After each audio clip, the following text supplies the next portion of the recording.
Kindred in kind, welcome to Nashville, the hunting grounds, the Athens of the South, Music City. Nashville is a lot of things. It's whiskey, it's Dolly, it's the Parthenon, it's Southern food, hospitality, and charm. It's Johnny Cash, Garth Brooks, Carrie Underwood, and Taylor Swift. It's an energy. And very few things embody that energy, that Southern charm, quite like its newly crowned Baron Toledo. For as long as anyone can remember, Nashville was Camarilla territory. Typically when a domain changes sex, it happens through bloodshed and loss of life. But that's not what happened here. For years, Prince Virgil Hayes kept the city dressed up nice, all music, money, and smiling faces, while the real work was done in the dark. When the city changed, the illusion didn't shatter, it just wore thin enough for something new to mosey on in. Toledo didn't ride in like a warlord. He drifted in like a folk story. A caitiff with no name worth fearing and no right to a seat, yet always right where he needed to be. A miracle at a festival, a saved life, a person inspired, then another, then another. After a while, people stopped calling it luck and started calling it fate. He called it destiny. But often we mistake such things for truth. The movement called it heat. It started with his herd, then it drew in believers, outcast, occultists, and the kind of souls looking for something bigger than themselves. All circling a man who seemed to know where trouble would be before it ever showed its face. When the time came, it all went quick and easy, easier than it had any right to be.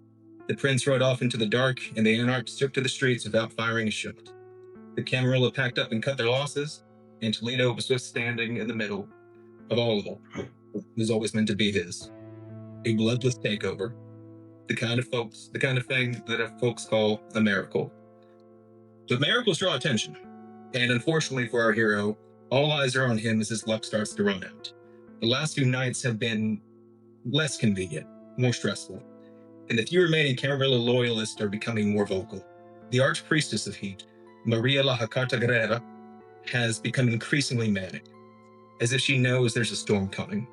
All of this tension starts to boil just as our Green Baron is called to his first Elysium at the Grand Old Opry. At this point, you're all at Hunger One, by the way. You are all making your way or infiltrating or participating in preparing for this Elysium, preparing for this gathering. The Gaylord Opryland Resort and Convention Center feels less like a hotel and more like a city sealed beneath glass. With massive indoor gardens, winding rivers, waterfalls, and warm lantern light creating the illusion of endless spring.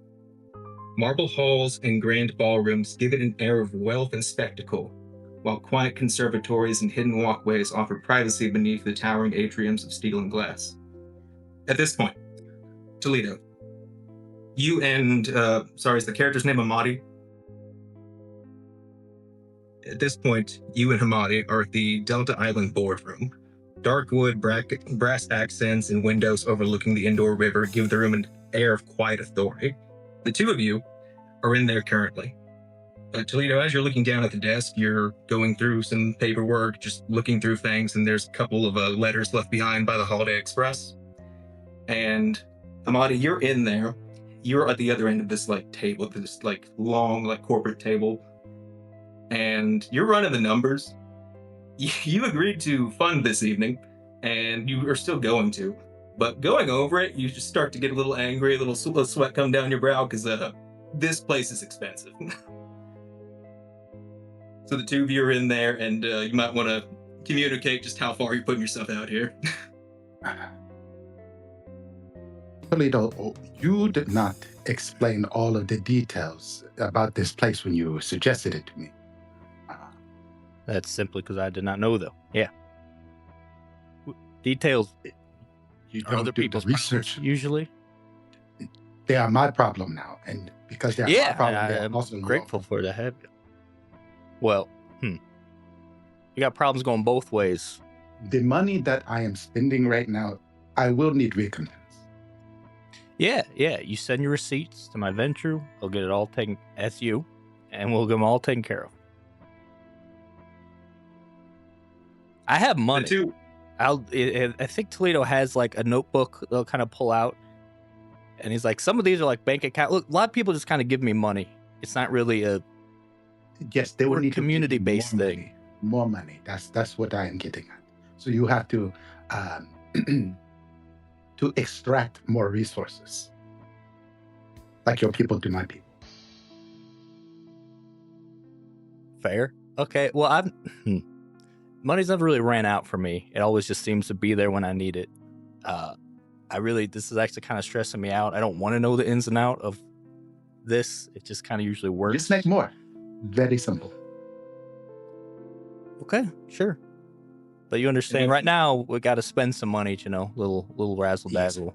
We are already in it. As they say, the in for the penny, in for the pound. I get my pound one way or the other. Yeah, we'll pound it out. And with that, the two of you continue this conversation. Toledo, you kind of bring yourself together, get in the right headspace, because you know you're about to have to address your barony for the first time tonight. With that, Ida, you have the location. How are you infiltrating this place? By what methods are you making yourself inconspicuous? Are you perhaps invisible with obfuscate? Are you just trying to blend in? What is your actual method of infiltration? So I think it's easier if at least people won't immediately look up if you're around.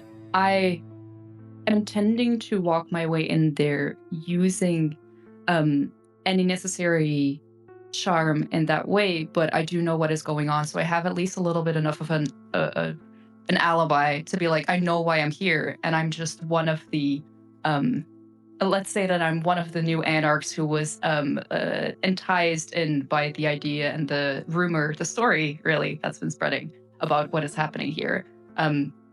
I would make my way in, but once I'm inside, I know that there are possibly some people, some known faces, and once I do get inside the walls of the building, I intend to make myself unseen, always acting in a way, though, that I know if someone can see me, I don't look suspicious. But I'm intending to, once inside the walls, use the powers of the blood. Gotcha. For that, it's not very difficult. As you said, there are lots of people here. This movement heat, it's brought in thin bloods, anarchs, even human followings from his herd. So getting in there and doing that isn't too difficult, but just to see how well you do this, can you go ahead and give me manipulation stealth?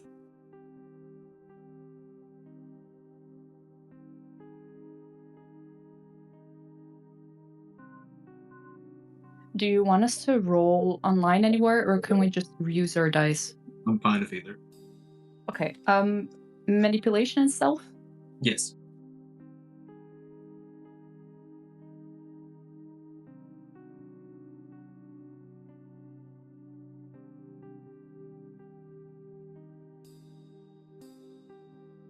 Four successes. Nice. With that, you have no trouble hiding, and also you're able to kind of listen around and just kind of get a feel for the place. You see that they're all heading into the Tennessee Ballroom, and apparently there's going to be some kind of announcement or some kind of show there. And so with that, you're able to notice that, clock that, and remain hidden as you move forward. Now, Elle and Cal, the two of you have been here in this barony for a couple weeks now. You've been helping Toledo pierce everything together and kind of move forward with this greater heat project. Currently, as everyone's making their way into the Tennessee Ballroom for his speech, what are the two of you envision yourselves doing? Cal, are you running security? Are you just already there reading a book? Elle, are you getting some drinks ready? What are you guys doing currently? Yeah. Elle is very much hospitality focused. Is to keep the vibes good. If everything is good with the vibes, then security is something that is just a balm, or just like it's an unnecessary thing, but it's nice to have around. Is always the kind of aim for Elle. So yeah, if it needs to keep the drinks flowing, or check and see if anybody needs anything, that sort of thing. Gotcha. And what about you, Cal?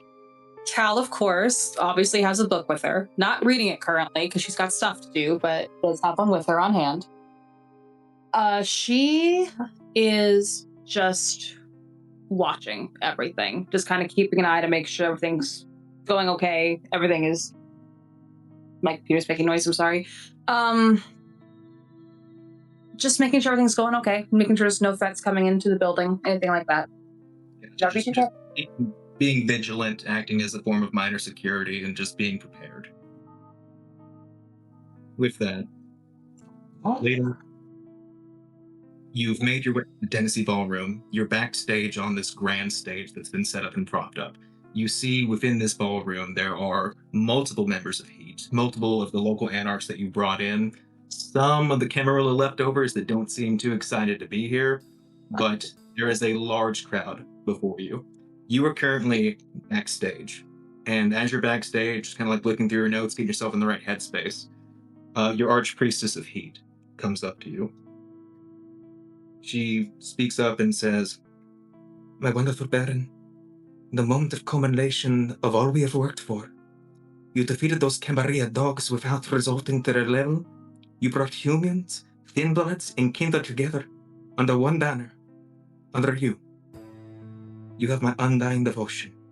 I may be your aide, I may tell you where to go and who to meet, but you are the one who wins everyone over so easily. You will do amazing." And she's just unblinking, staring at you the whole time saying this. I mean, when you put it that way, I agree wholeheartedly. Yeah, we're just working out, and it's going to keep working out. So keep doing what you do, keep doing what I do, and let's keep on winning. She bows and she smiles and makes her way out to witness this as well. You walk out onto the stage. The lights lower. Ida, at this point, you've snuck your way in. You see Heat, you see your barony before you for the first time proper. What do you think? Thank you all for this opportunity. I know I've already met with some of the leaders, but it'd be nice to kind of get face to face with the rest of you on what exactly our arrangement will be. I know no one wants some outsider coming in telling them what to do. I'd be no better than the Cam. And that's why I'm here to take the heat off you, right? You all protect your communities, help each other out, do what you do, cultivate your cultures. I'm not here to get in anyone's way or tell you what to do. I'm just here to, we'll kind of see that the changes happen smoothly, right? I mean, when the can comes knocking, I'll do the blocking, right? You let me be the face. You let me be the martyr. Someone's got to do it. Some call me hero for it. That's your words, not mine. But yeah, I'm not going to get in your way. This city's great. Keep making it great. And then stuff from up on high starts getting a little frisky. That's when I'm going to step in. I'm going to deal with the movement. I'm going to deal with the tower. I'm going to deal with all that big bullshit that no one else wants to.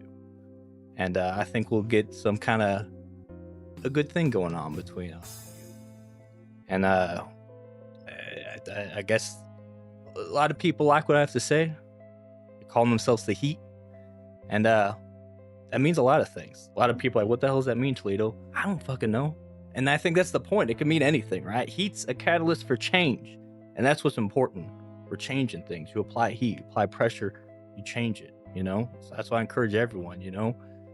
Bring the heat. Whether that means starting a fire.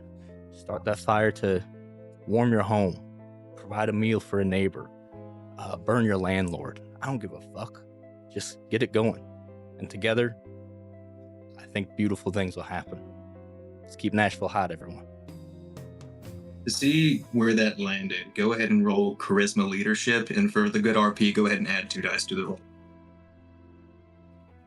Actually, if I may, before Toledo enters this scene, I would have used the presence power wingman.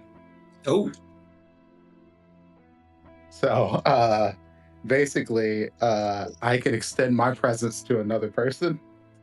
I have 5 dots in presence. And Yeah, he needs it. Also, with that, I'm making raw checks here. Does he add like the raw presence to the total as successes, or does he add dice? Believe the way this says this.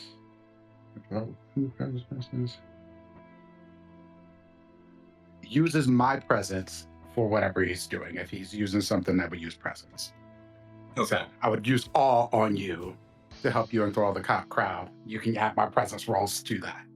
And Use I my have 5 own on dice. top of that? That's overkill. I don't need it, but all right. No, you can't use your own. I replace yours. That's the way. I love him. Offception. So that's 5 more. Correct. It's 5. So that's 7 extra dice to your pool.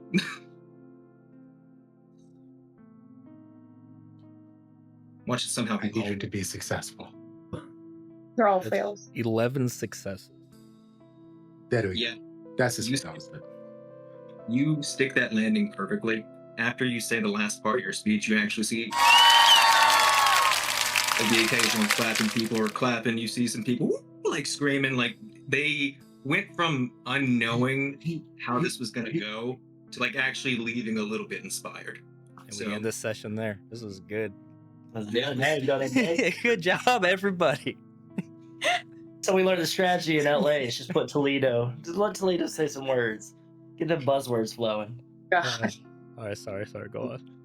With that, you guys leave the Tennessee Ballroom, and Elysium proper starts as you make your way to the Magnolia Ballroom. The Magnolia Ballroom, elegant and refined, with crystal chandeliers, marble floors, and soft music drifting through the air, a place where kindred trade favors, rumors, and threats behind perfect smiles. At that point, as you all come in, you see that the crowd, the kindred heat, are gathering, they're talking. It's like a proper Elysium, or at least like what you've seen at the places you've been for these kindred gatherings before. So far, might have been by the skin of your teeth, might have been happenstance, might have just been what you presented, but you feel good about it right now. At this point, the former seneschal of the prince here, her name's Abigail Potts. She became your emissary. She just kind of never stopped doing her job whenever you took over. She just loves her work, and she comes up to you. Lordy, I'm just tickled pink at your speech, Your Grace. Sorry, old habits die hard, but you were just incredible. So far, this soiree's been a hoot and a holler. The kind members of your occult club are graciously providing vitae, conversation and wine's a flowing, and everybody just loves the location. I'm accounting for everything, making sure the music's good and the vibes are better. If there's anything you need, just please let me know. Abigail, I love you. I've never told you this before. You're my favorite kindred. Never change. That means so much. I love doing what I'm doing, and I'm gonna keep doing it for you. Thank you so much. I'm gonna get back to it. I got things to attend to. Got to make sure that music's doing well. Thank you so much, Your Grace. Sorry, Go on. shit. Walks off. At that point, you see, again, everything's going really well. But there's this one corner, kind of like where this kind of open bar for like blood-infused wine is. And there's a man, kind of short, like crew cut, wearing like a blue suit. You've seen this man before. It's one of the camera leftovers. This is Elijah Brent. You see that he is over there, and there's other members of Heat. There's former Cam, and there's even some anarchs over there. And you see him go, "This city has been a Cam city as long as it's been here.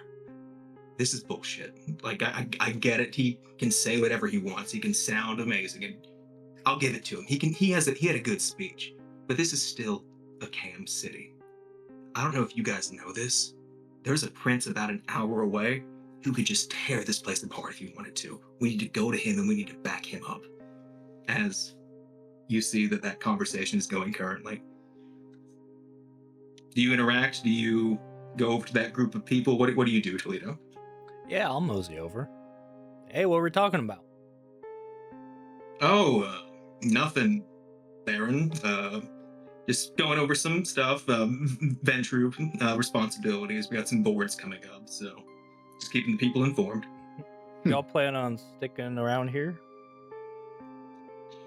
I might be heading out soon, and some of us here might be heading to Bowling Green for a little bit, but Hey, I know a guy there. It's a good place. Yep, it's a good Camarilla territory. Is it just like I'm actually primogene over there. So if you need any help, you let me know. He looks wildly confused by that and just kind of goes over and gets a drink. At that point, you guys are in this Elysium. You're talking amongst yourselves. Elle, you're probably making some drinks. Cal, you might be off in a corner reading or just surveying the area. Amadi, you're having a few drinks. You're having a good time. At that point, Ida, when the crowd kind of like walks away from him, like after that conversation, you see Toledo is by himself for a little bit. So if you wanted to, you would have the opportunity to address him.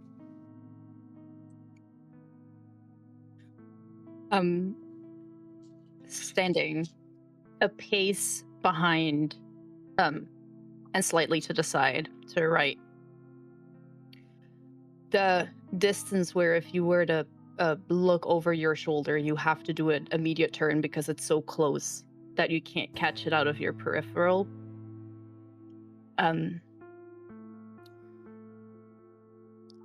I have no reason to remain unseen even anymore. So I think as I speak up, it obviously falls away for the person I'm speaking to, but in general, my powers to remain unseen drop away entirely. As I speak up very close to Toledo's ear.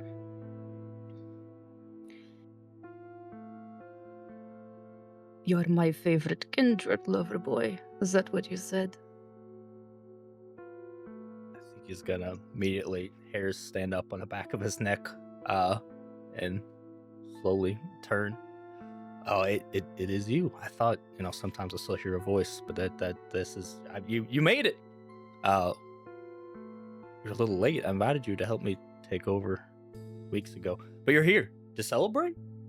That's actually really sweet of you. But yeah, no, yeah, you. Of course, you're my favorite kindred. I tell you that all the time. Yes, and clearly I'm not the only one you're telling that to. Oh, Abigail. Don't be jealous, Abigail. She's Abigail. At that I just point, think that if you're a at that point, just that after this like brief meeting, you probably want a moment alone together. So you would probably, if you are willing, would leave the ballroom and head back out to the actual atrium. Yeah, I don't want Abigail to overhear me saying she's not my favorite. So yeah, Would Elle from the bartender's perch be able to see if there's any the leaving at least or anything like that? Yeah, Toledo's fairly tall. You'd be able to like see him walking up. I catch the sight of Toledo and Ida, and I go, Messaging the group chat. Yeah, Cal's just like, oh god, here we go. Here we go again. here you go again. Operation White Russian as a go. When you go out into the atrium, this area has actually been completely cleared out. So the only sound that you really hear is the replicated sounds of like birds and insects and the flow of the indoor river. The trees hang above you and the lights have been dimmed, having like this soft like ghost light around, and it's just kind of like this kind of beautiful space to be in. So the two of you continue your conversation out there. All I'm thinking is that if you're to be a baron, you need to maybe look or watch your words a little more carefully. yeah, sorry, I didn't realize you didn't. I mean, I'm glad you're here. Obviously, you always pop up when I least expect it, and that If I wasn't here, you do know that people can spread what you've been saying. It's exactly what you hope for, Those words could have come to my ears via someone else, and it could have been blown way out of proportion. Yeah. I mean, sorry. I'll go fire her right now if you want. Fuck Abigail, Actually, where's my gun? I'll deal with this. Why should I care? Wait, you don't? I'm so confused. Are you angry with me or not? If you would have been here and we could have, I had a whole part of my speech was about like introducing you as like, hey, everybody, this is my girlfriend, and would have been a real like kind of, First Lady Ida, that'd been cool. But you are here just as I don't know. It's confused. I know I had to leave early for that spa treatment, but you're not holding me accountable for that yet, am I? I am keeping to your date rules of once a month. I think. I know well. we agreed to. You have to go on a date with me once a month, but I thought maybe this could be a special extra thing we do on account of me, taking an entire city. You do realize I'm working right now, right? You do realize that. I didn't give you a job. Only the best job in the world, which was being your girlfriend, of course. But besides that, Oh, you mean you're still? You don't have to keep doing like Camarilla jobs now. You could be an anarch. I have a whole city for you. to a baron without a vision. Not a vision. I got great vision. Oh yes, a vision of support me and I just leave you alone. Yeah, that's awesome. Is that the kind of leader you want to be to these people? Chill? Yeah, absolutely. Without a spine or a vision. I got a spine. Yeah. I get that you're like cam-pilled, so it's harder for you to kind of see. There's other ways to do Cam-pilled? things. We'll talk about that later. Yeah, but I mean, a lot of people don't necessarily want like an iron-fisted leader. People want like a leader that they can like meme or be friends with, and that's I'm like people's champion more so than like I'm not a tyrant.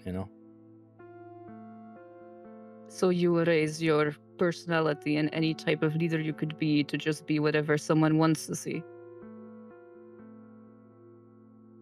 Yeah, a little bit. I think I got mass appeal, all 4 quadrants. And you work with cultists for that. Cultist is like that's a technical term. People like what mortals fucking love me, right? Everywhere I go, they love me, and they follow me, and they want to hear what I got to say. And a lot of times, I don't know if the people want a call to action, right? So I kind of give them that every so often. It's mostly chill. What's It's your not just job? Are you here to virtual make me feel bad about being Baron? This is a big deal. I'm just giving you a personal opinion as advice. It's not my job to give you a hearing about being a baron or not, but I mean, you do obviously know that if you take over a chem territory, there will be chem attention.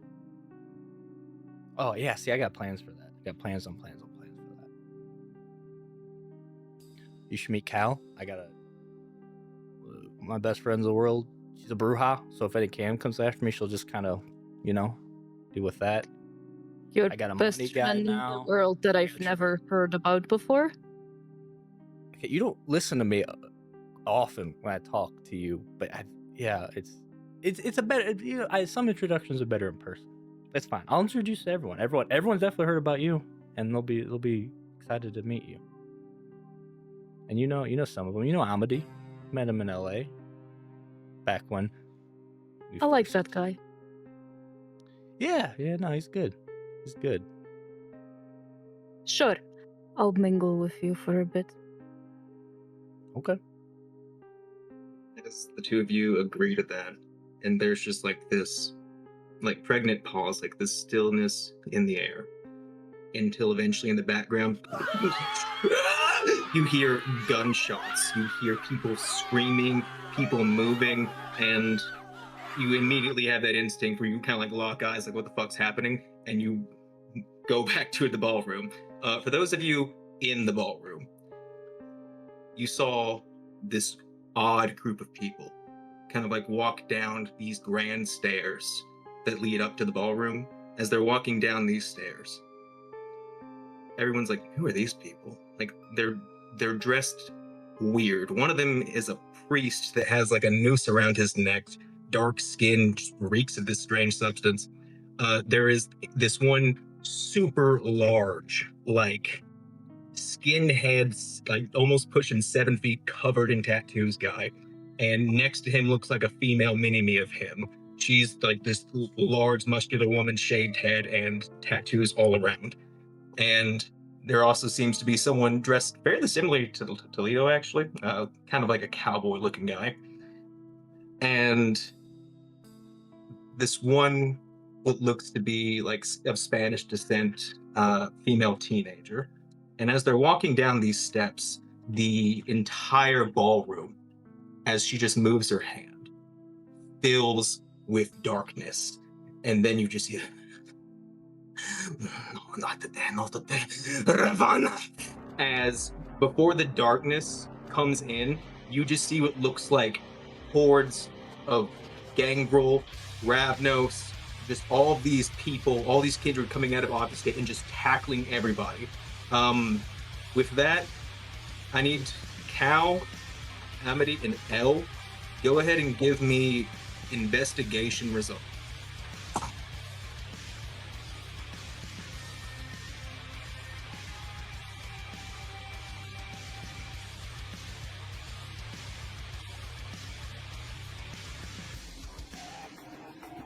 Two successes. Two. Two successes. One, L, what about you? 2, 3, 4, 5. 5 successes. 5? Okay, Yeah, so perceptive. Cal, Amity, as the two of you are seeing this happen, this gangrel or this Ravnos, this feral-looking shovelhead kindred just tackles you to the ground. Now you're doing everything you can. You're punching it like these normal blows that would just shatter a normal person, but it's just not happening. There's nothing that you can do. Amity, you've been tackled to the ground, and you see that they're just bashing your head into the ground repeatedly. Both of you take 1 willpower damage, superficial. L, before the darkness encompasses the room, you can tell that these two and everyone else, these are illusions that are attacking them. And they didn't seem to be able to break free from that grasp. Would my unswayable mind come into play? Yes, you can add your fortitude rating to that roll. So go ahead and just roll those, how many fortitude dice you have, and add that to the 2 you already have.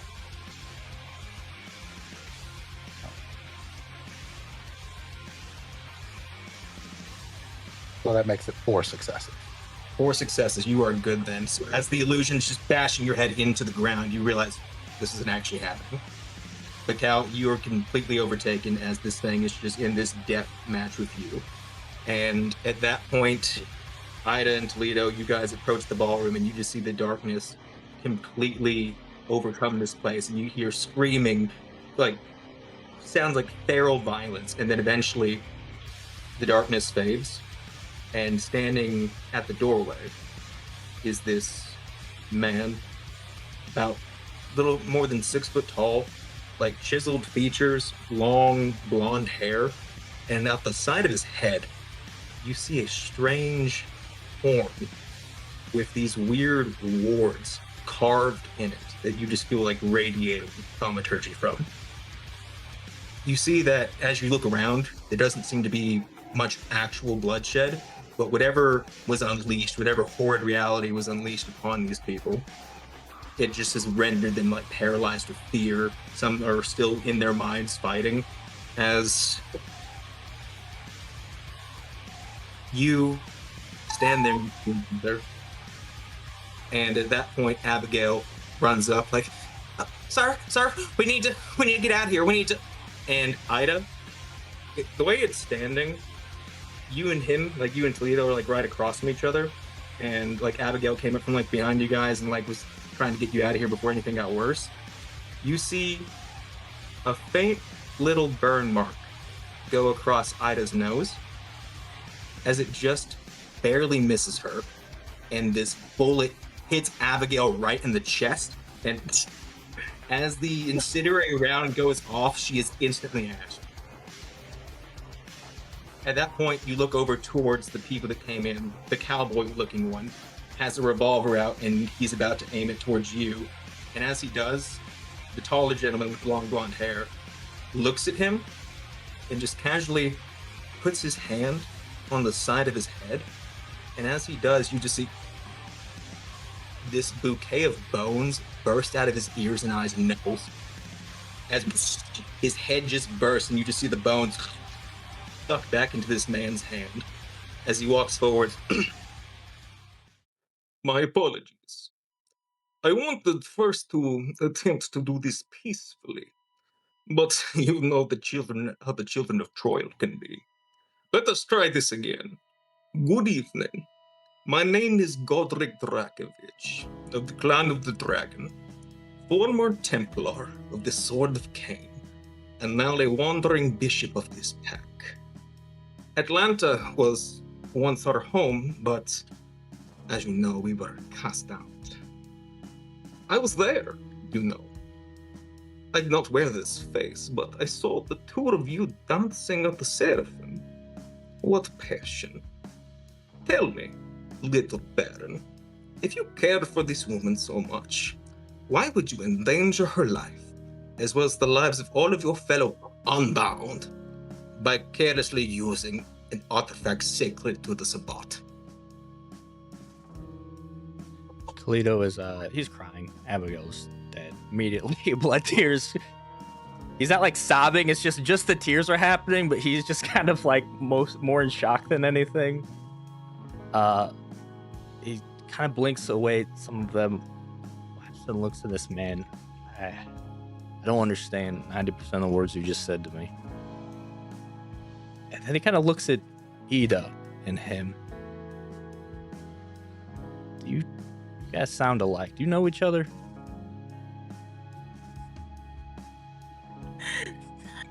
Raised his hands. Man the fuck up, or I will do it for you. You're a baron. Act like it. I will turn to the guy, the man, and I will say, if you want your artifact, why dilly-dally in conversation and just go get it? Yeah, what I don't have an artifact of yours, or anyone. So wait, you're telling me that you seriously do not know of what's happening right under your nose of your back? No, he doesn't know. Just explain it to him already. I know what's happening. I think you're wrong. It truly does not. It is not a thing that he knows. The Atlas of Cain is an artifact of the Asamite anti-tribu of the Black Hand, said to be made from the blood sorcery of Hakim himself. With but a small piece of paper and the kindred's name written upon it and a drop of blood from one of their clan members, the user can be made psychically aware of that person's locations at all times. I am going to use it to upend the other sex. I am going to find and kill all the Justicars. I am going to find Theo Bell and whoever gives the Anarch movement momentum, and I will slaughter them like animals. Okay, I still know what you're talking about, but Theo Bell's kind of my guy, so I think we're at an impasse.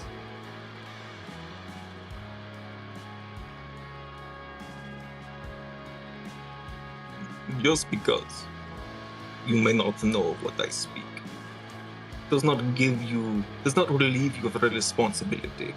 You call yourself Baron. You claim praxis over this land.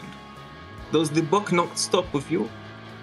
Let us see what kind of leader you are. I offer mercy with stipulation. I noticed in Atlanta you succumb to the blood bond with ease. You are to find and bring me the Atlas of Cain, and you are to bind yourself to me to ensure you do so in earnest.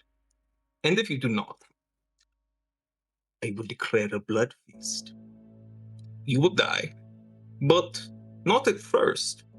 First my pack will be unleashed and they will devour your following.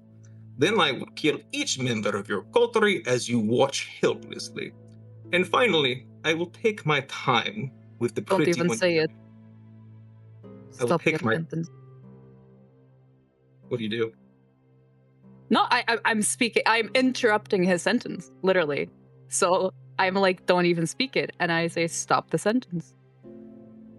As you say that, I will fleshcraft her into something horrible and compel you to put her out of her misery. So, what will it be, fair Baron?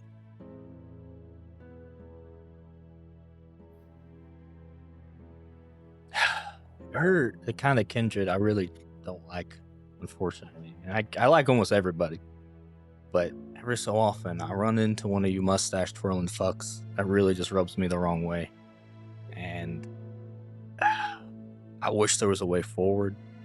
A bit softer as you say those words next to you, clearly meant for you. You are interrupted by, "You're a parent, why don't you offer hospitality while you go get the book? This is your domain. They're guests. Show some hospitality." I will say, out of scene, the potency, the vitae radiating off this guy. He has multiple disciplines already good to go. He is charged the fuck up. So if you're going to react violently, you're not sure how this is going to go. They seem pretty capable. What you're saying is my idea and is genius. Thank you. Yeah.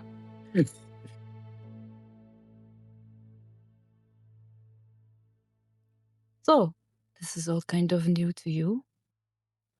I'd suggest offering hospitality as you listen to the requests of your guests. I'm gonna be hospitable, someone be a fucking asshole in my picture. Yeah, okay, yeah. You know what? You sit tight, and I'll get you your little artifact, which I'm sure I have laying around here somewhere. A good little bell. As you see, he grabs a nearby cup from the broken, shattered bits of the bar. At this point, Cal, Amity, Elle, you've gathered up behind them in case things get violent. He just grabs the cup. You see this little spiked bone come out of his finger as he just pours the blood into the cup and hands it to you. I thought the stipulations were that he only needed to be blood bond when he gave the book to you. So as long as he doesn't have the book in his hands, I suggest you put the cup down and wait like a proper guest. You seem good at many things. Listening is not one of them. I need to ensure he pursues this task in earnest. Hey, if there's one thing I am, it's trustworthy. So how about you just take my word for it here? I'm gonna hit him with entrancement. Oh, okay. So immediately, as you activate that discipline, you see that horn on his head with the sigils carved in it. It glows red as he's alerted that this is happening, and the presence power just fades. You see that as it goes away, you feel that leave you, and you take 1 superficial willpower damage. As he just goes, "There will be none of that. You are out of your depth here, little boy. So I suggest you take the drink and move forward, so no one here has to die." I do have to protest just a little bit on this situation, because having a member of a prominent member of this community bloodbound to you, who come into our place of fun and pleasure and cause violence. You just blew up a man's head. I saw it. That is not the way to negotiate. I am a trustworthy individual, even if some of the people that I hang around with are not so trustworthy. So how about this? We, the friends that you are talking about, we all go and retrieve it. And since you are so strong and powerful, wouldn't you be able to find us anyway? Wouldn't you be able to make sure that we accomplish our task? You, the powerful one that just came into this territory to do these things, aren't you strong enough to do this without having to do something so dramatic? You see, Friends. the stroking of his ego seemed to land. At that point, I will enable either Toledo or Amity, you guys can choose. Just make a charisma persuasion to get out of the blood bond. You get out of having to do that part. I got a bunch of dice here. Go for it. But do remember, presence powers won't work, so you won't be able to add your presence to the pool. No worries.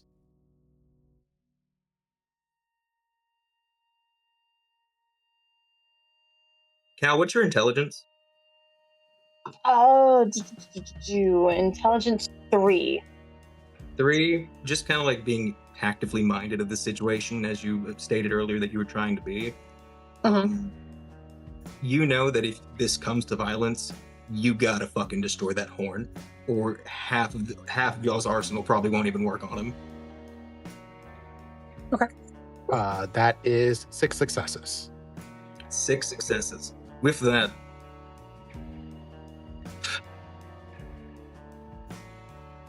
I came here, and I have not caused violence besides what happened to that unfortunate girl, and repercussions were handled for that. No one here has actually been killed. That can change. That can very much so change.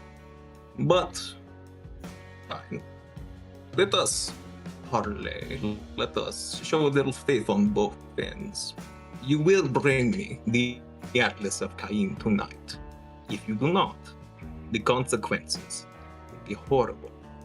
But you do not have to submit to the blood bond. We are going back to our base of operations.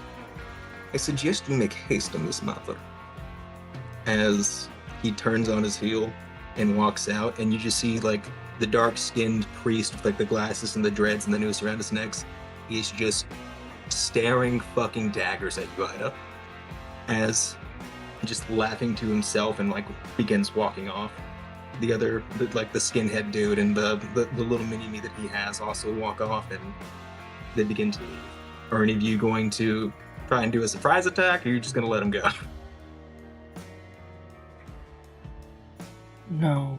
Elle's just gonna look over at Toledo and Ada and everybody and just say, I left the East Coast to not have to deal with Eastern Europeans and everything like that. I just want to go ahead and say that I didn't have to deal with all this. Like, it's always, they come in, they start shit, they try to kill somebody and blow their head up in front of everybody else. Yeah, but I mean, we do. You have to get this out of the way, and then we could go back to just enjoying ourselves.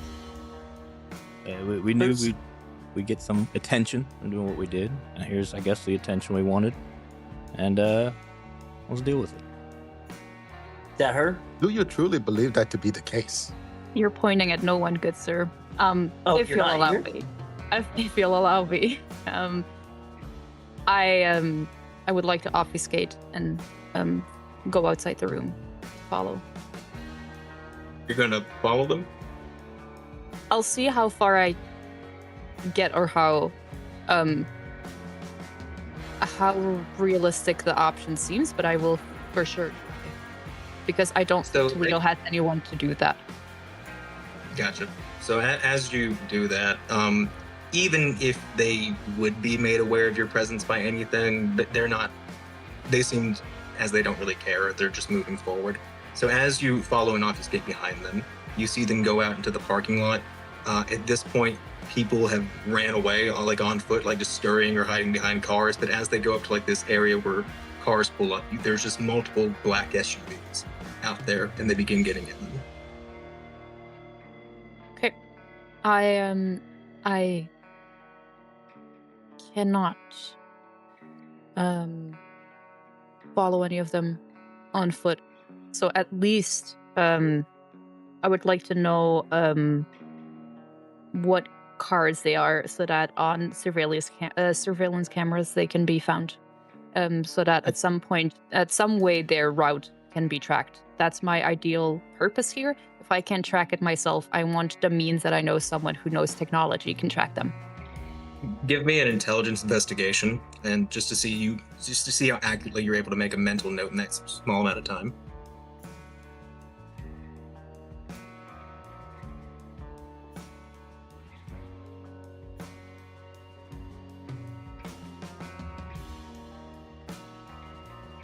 Two successes. 2 successes. You take an accurate mental note, you will be able to identify those vehicles if you see them again. With that, you begin heading back, and as you do, there's chaos, there's confusion, this horrid reality, this unleashed illusion on everybody is starting to fade off and fade away, and the talk is concerned. There's like, okay, I get it, he's good, but that's Sabat. How the fuck are we gonna handle Sabat? We need to get out of here. We need to go. Fuck this movement. Fuck all of this. We gotta go. As you just see like terror ensue these masses. But do you want to say anything? Do you want to address the crowd? Do you want to step up as a leader in this moment and like let them know? Or do you got better things to do? Yeah, he could grab a mic and cut the music. He'll adjust the crowd. He'll cut a quick promo. Yeah, I mean, asking you shall receive, right? I wanted the heat. Ladies and gentlemen, I got it. But I got it. This ain't a concern for any of you. You're all gonna be safe, you're all gonna be fine. I'm here to make sure problems like this are my problems, not your problems. And think about me. I solve my problems every time. So me, my crew, we're gonna go figure out what this asshole wants. I think we're gonna give him a little more than he wants. And then we're gonna have a party to celebrate this party. And everyone just chill out. Be calm. And let me do your dirty work. Go ahead. Again, Give me charisma. Hero, that's your word, not mine. Go ahead and give me. Someone respond like that? Someone starts. I'm so Give me charisma at -2 dice. I'm gonna pop some all. It's charisma what? Charisma leadership. It's on my die.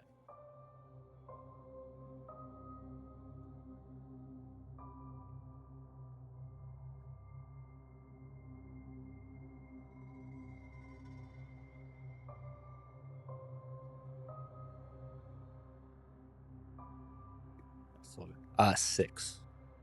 6.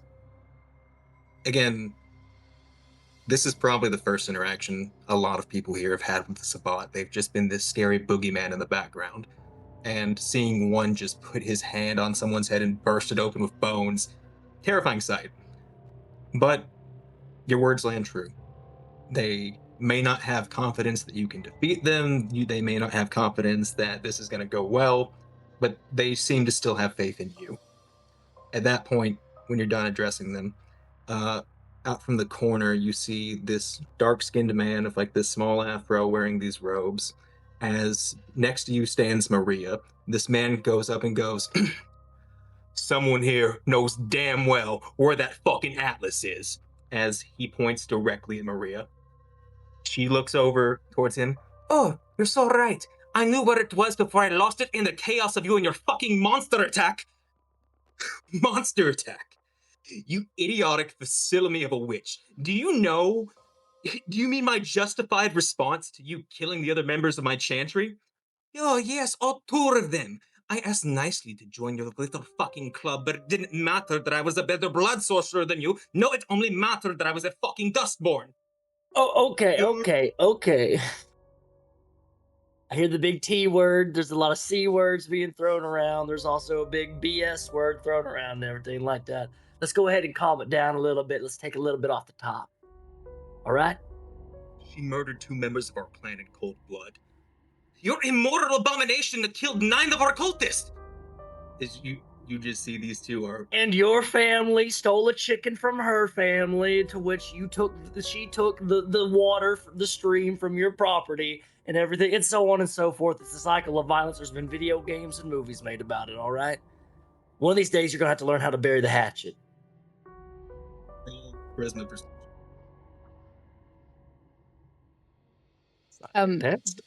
Like to, in the meantime, have said that I indeed did make my way back inside. I would like to keep up my obfuscate.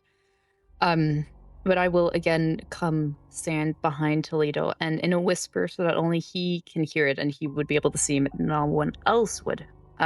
As that is going on and Ella's trying to get between the 2 of them. I'd say I'd whisper into Toledo's ear. To calm down the situation. If I am to keep you safe and if you are to keep your domain safe, I need to bring that atlas back into safekeeping. They know where it is. This can be dealt with. But you need to do it. Just sort of give a resolute nod. How many success? I'm gonna go ahead and rouse the blood because they got me hot. They got me. They popped off a little bit, so I need to get a hold of these 2 blood sorcerers. I do get hungrier because this is annoying to Elle probably. That's why you don't join chantries, folks. Uh,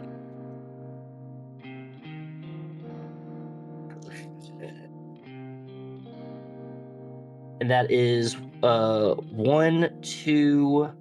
That is 6 successes, but it's a messy critical. Okay, so you feel that anger inside of you. These two blood sorcerers just like yelling at each other. It's your fault. It's your fault. Oh, there's a monster. All this just pissing you off, and you just want to move forward and deal with this situation. So you say that, and they both kind of like quiet down as Maria looks over towards Toledo. They did not accept me into the chantry.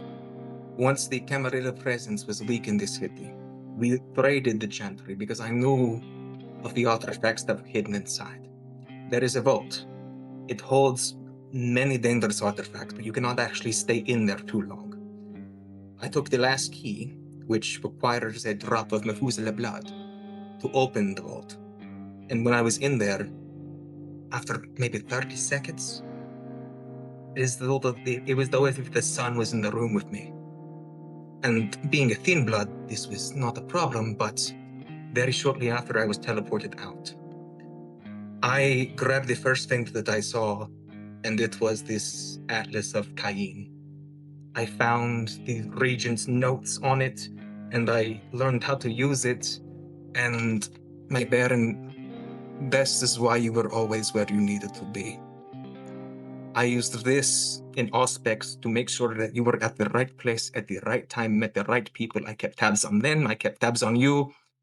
The Atlas made this possible.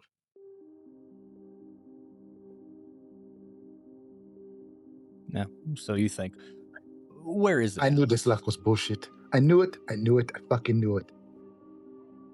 Lady, you've been around for like a couple weeks. I've been doing this for a long time.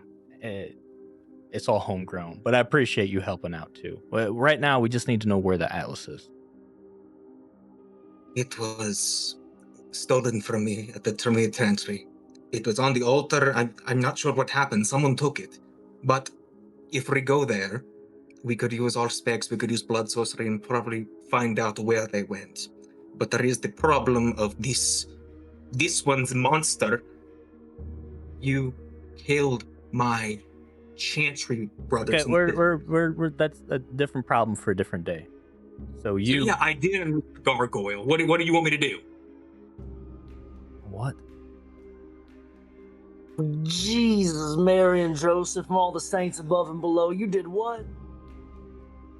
We had a dormant gargoyle at the chantry. When she killed everyone else, when she killed all my other chantry members, yeah, I turned it on. Unfortunately, though, I can't turn it back off.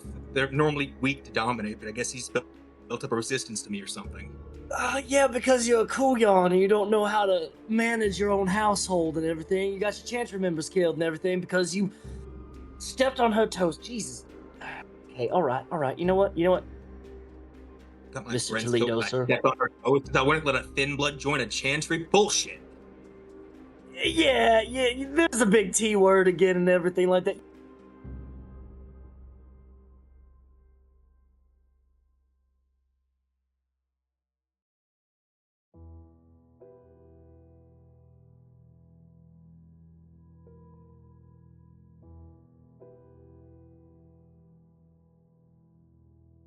You can use it and everything, but it's how you're saying it, bruh. You understand? It's like I've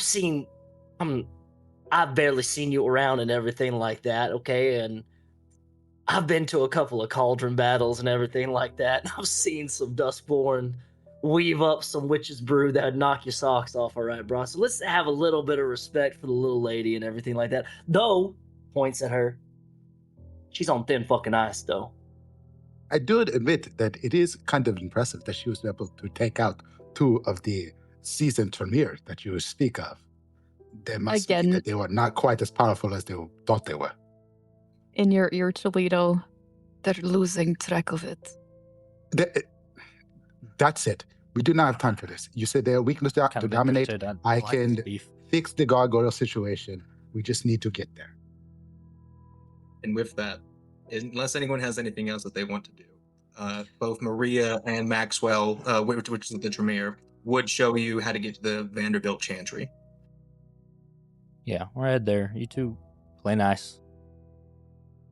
Thank Oh you. no, Okay, I will that's make sure good. that they play nice. Uh, With that, we I are am going going to to use, if I could, before this, Okay. I want to mesmerize them using Smart Directive, and I want to make sure that anytime they think of arguing with each other, they get the world's worst fucking headache. Like their heads are going to fucking explode. Because I do not want to hear this shit a single time again. Oh man, Amadi had divorced parents, right? I mean, 3 successes to resist. Is that higher than Clan Bane. your No. Okay. They both fail immediately. What do you say? What do you say to them to like do this mesmerize? If I hear a single fucking word, either of you arguing about this shit anymore, your heads will explode. Test me. Test me, motherfuckers. Test me. And with that, you guys begin heading off to the cars, getting everything prepared. And at that point, we will take a break. So you begin making your way to the Vanderbilt Chantry. For those of you that don't know, Vanderbilt is a very large, very old school looking medical hospital in Nashville. Hidden beneath the oldest academic buildings near Vanderbilt University, buried behind a sealed maintenance tunnel and forgotten archival basements, the Tremere Chantry was disguised as a neglected wing of a historical storage, dismissed by most as old university infrastructure. Dust-covered shelves, locked iron gates, and abandoned lecture rooms conceal the truth. Ritual chambers lined with faded sigils, shattered wards burned in stone, and the lingering smell of old incense and blood magic. Signs of recent raid remain everywhere. Broken circles of protection, overturned tomes, blank scorch marks, and the eerie silence left after violence. At its center lies the vault, a massive circular chamber reinforced with stone and cold iron. Its walls carved with protective runes as it hums and radiates pure thaumaturgy. As you have Maxwell bring all of you in, and Maria ensued, unable to argue, unfortunately, though you can very much tell that they want to. As they move forward, the door to the chantry opens as he moves his hand and the thaumaturgic symbols appear. As you look in, you see as described that basin in the middle, that large door, but you also see hung up on the ceiling from chains is Heat members and Tremere members disemboweled and decorated like a kid playing with putty. As this horrible smell grasps you as you walk in, the lights kind of flicker. You see that they begin moving their hands and like some of the torches begin to spring on. But immediately as they do, they go out again. And you hear from the side, bursting out the wall, you see this large stone creature with wings. You see that it wears a Tremere robe as kind of like a loincloth, and it has this large stone shield and this large stone spear. Witches, die! As it charges. At that point, well, we begin at long range. So, anyone who's fighting from long range, anyone who's using disciplines or anything like that, your go. What are you guys fighting at long range?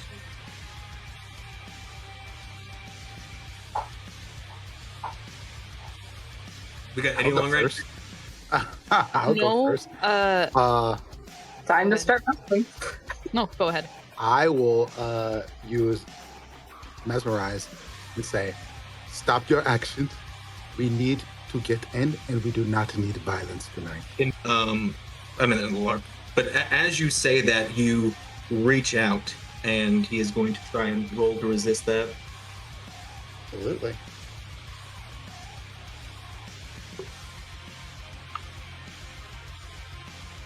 That is 7 successes on his end.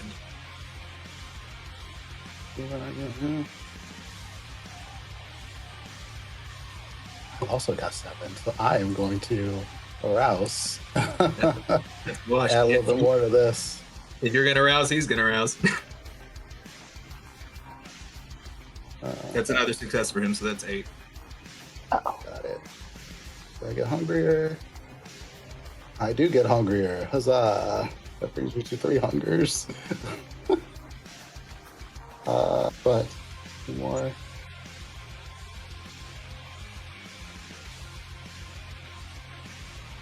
That brings me to 11 successes. He's going to spend a willpower. That is a crit. He does not want to go down.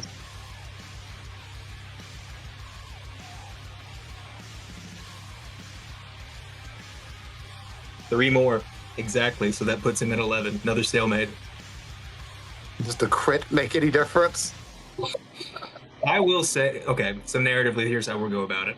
As you say that, you look him into his eyes. Gargoyles are normally weak to such things, but it seems though he does not want to be controlled anymore. This rage is just kind of overpowering him. And as he goes to charge at you, and he's about to rend this stone spear through Maxwell, he stops in place and seems to have lost momentum for now. It's as though you've briefly paralyzed him with this mental message. So up next, are there any minor actions or moves that you want to take? I will say, do not choose violence like Kotori, because if you do, you will probably die. Good luck. Okay, the next person fighting from long range.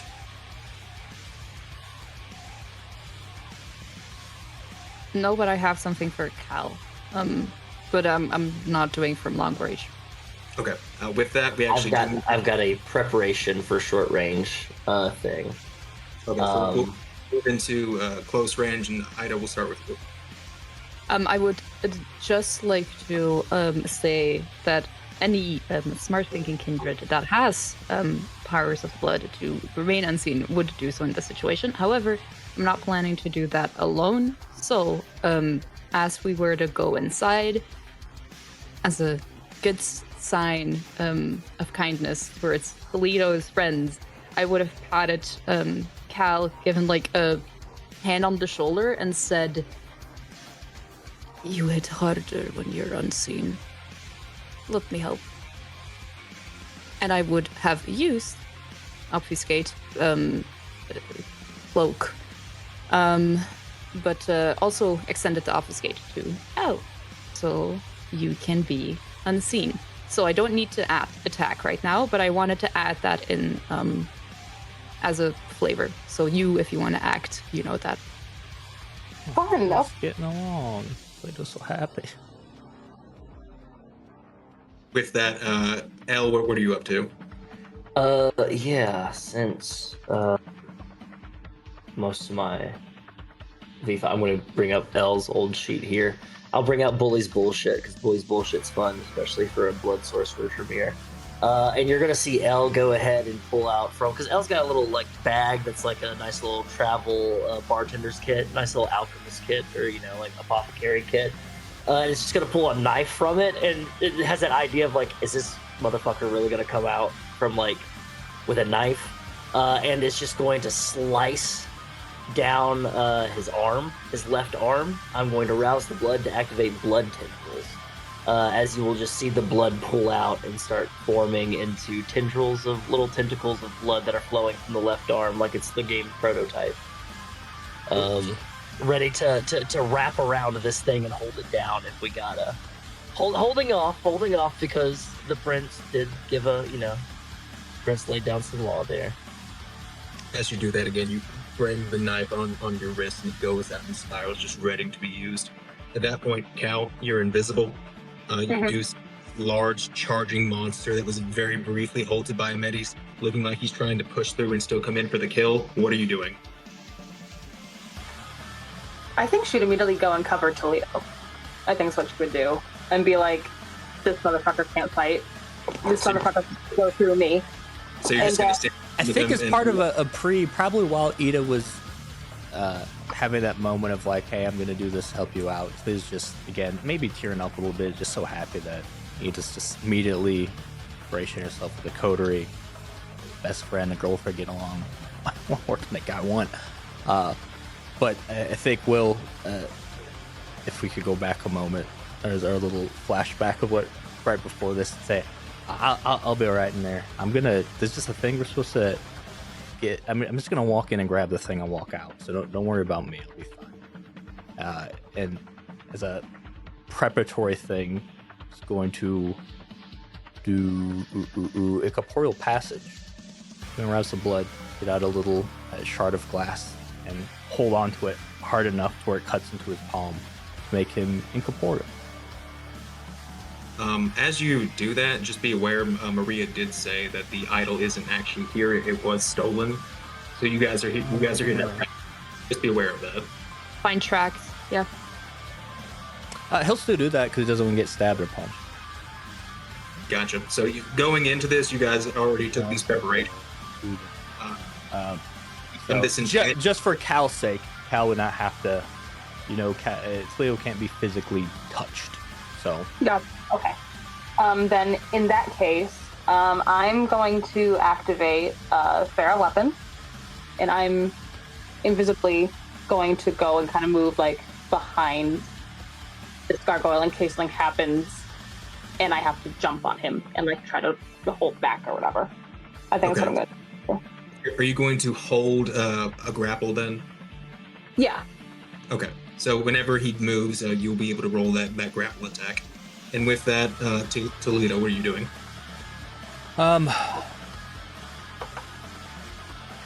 So if he's momentarily paused, everyone's getting ready to like potentially jump him or get jumped. Toledo's gonna just walk right up to him, and he's gonna reach out and can't actually touch, but as this is like touching he's a spear. Yes, he has a stone shield and a stone spear. Hey, look at me. You want to smoke? We're not the bad guys here, right? We're all here trying to help each other out. In fact, I think I didn't even know you were a thing, and this is pretty metal. And if you want someone to treat you right, it's my thing. I'll be hospitable. You come hang out with us. You got some urges you want to let out? I know an asshole that I would love to see you run a spear through. And he wants to use this magic shit against everyone. So I feel like that also is kind of not your thing. So, I mean, clearly you're going to want to follow a guy like me. What if you said something you cut out?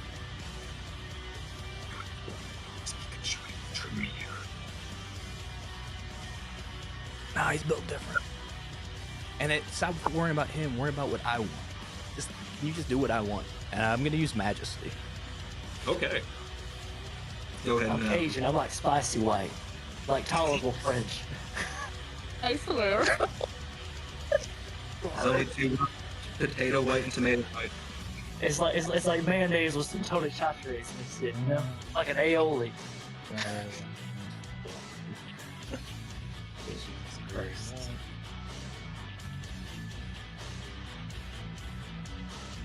There'll be my charisma presence gets his composure resolved.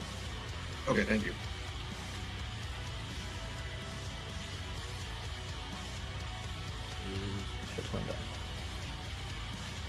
He as well is pretty big cool for this.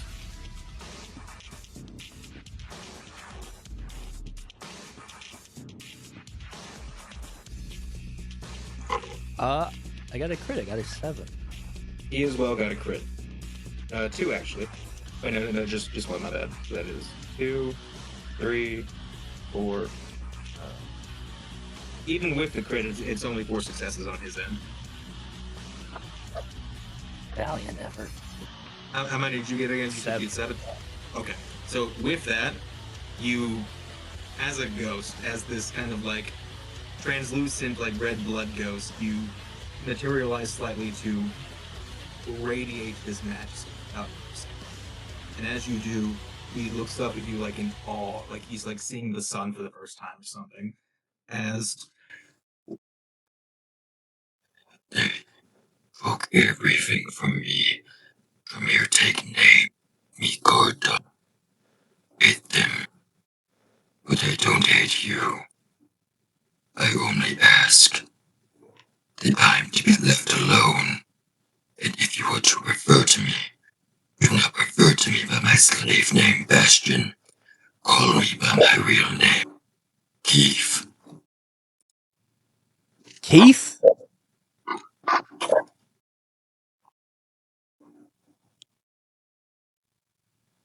We gotta come. I can't call you Keith. I won't call you the other name either. But there's got to be some. I'm gonna come up with a cool nickname for you. How about that? That's how you know you're cool and I like you when you're in. What is wrong with Keith? That is my name. I'll call you Keith. You see when you say that, he goes, Are you? What did you say? You cut out a little bit. You will trim your bitch.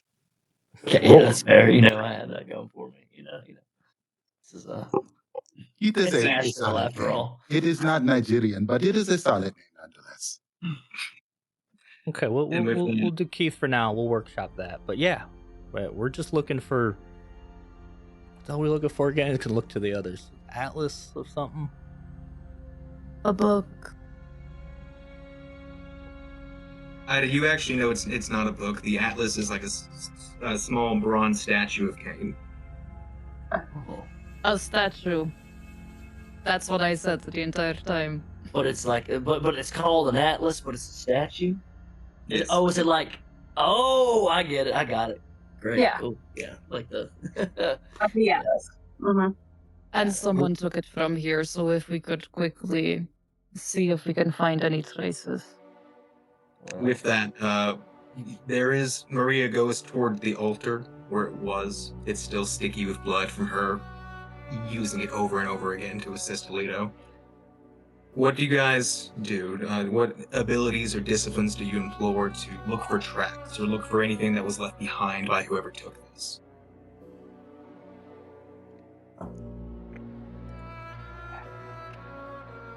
Depending on how good our bloodhounds are over here, the rest of these bloodhounds are. I mean, I can start doing some digging to see if there's anything that like. Well, actually, you know what?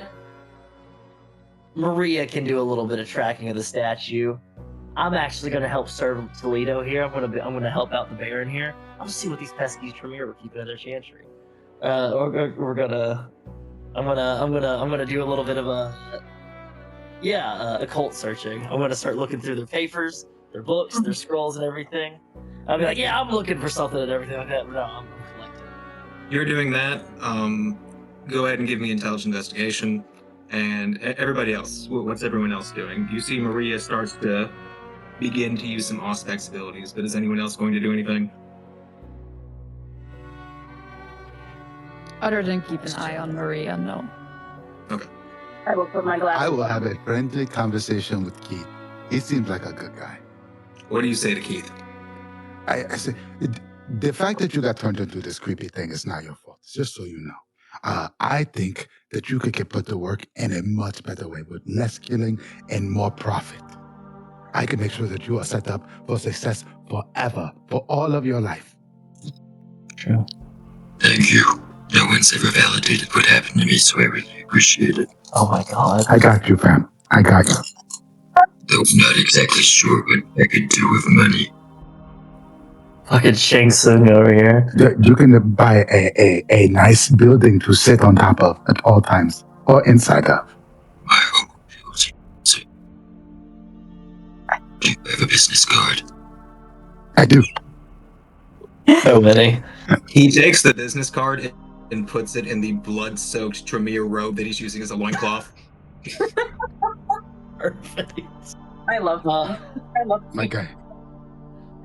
With that, Elle got 4 successes. 4 successes. You actually see that you don't have to look very long.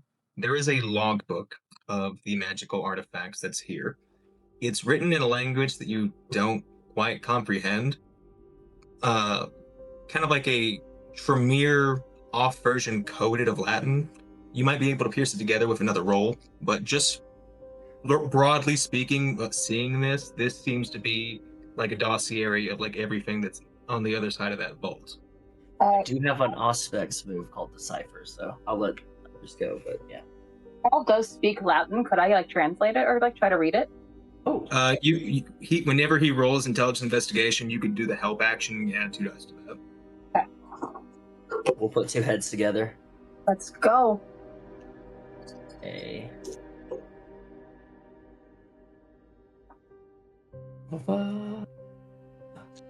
Two.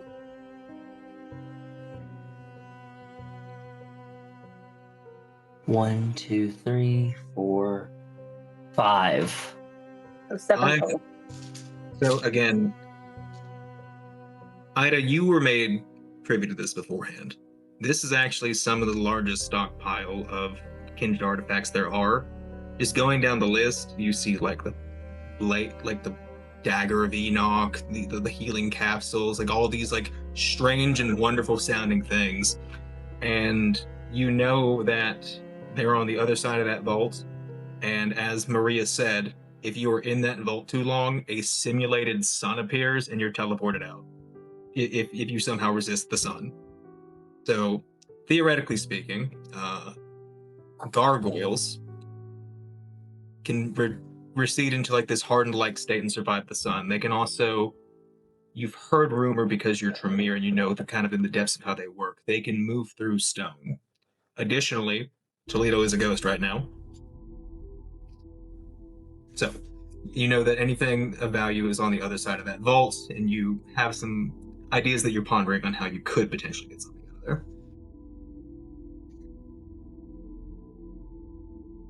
Maybe there's something in there to deal with your Sabbat infestation more easily.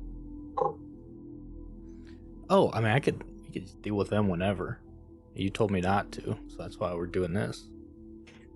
But yeah, if there's stuff in the vault, I could grab that. Did you know gargoyles were a thing? I never met one. It's not relevant to our goal right now. We're wasting nightlife. Right.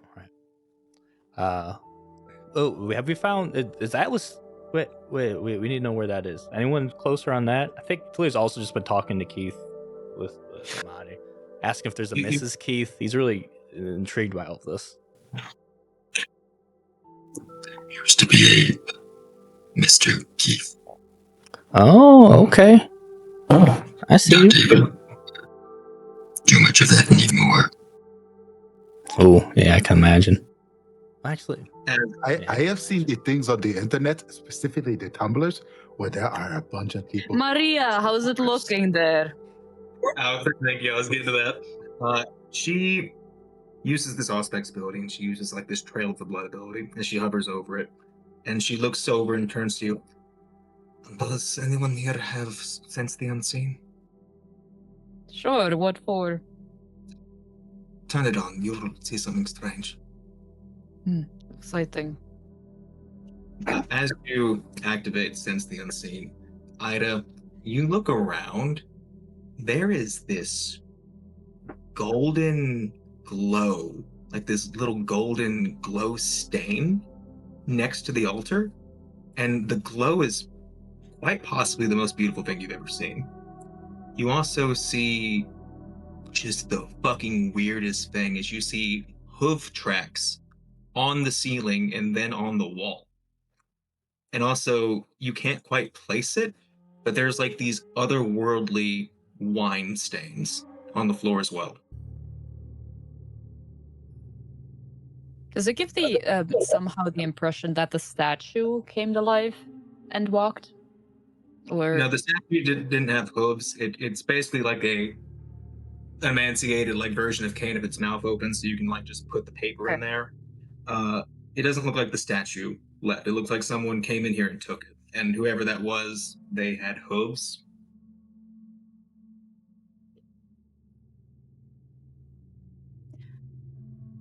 So you have about 5 minutes to go into that vault and get something that might help you get rid of that Sabbat infestation. I know you don't need it, but take my advice and go get something. So I want to say, Big T, wherever you are, found a book, and it seems to be like a log, a manifest of what's in the vault. So you could probably go ahead and just pick that one, and then hop in the claw machine, grab it, and pop on out. If that sounds good to you, bro.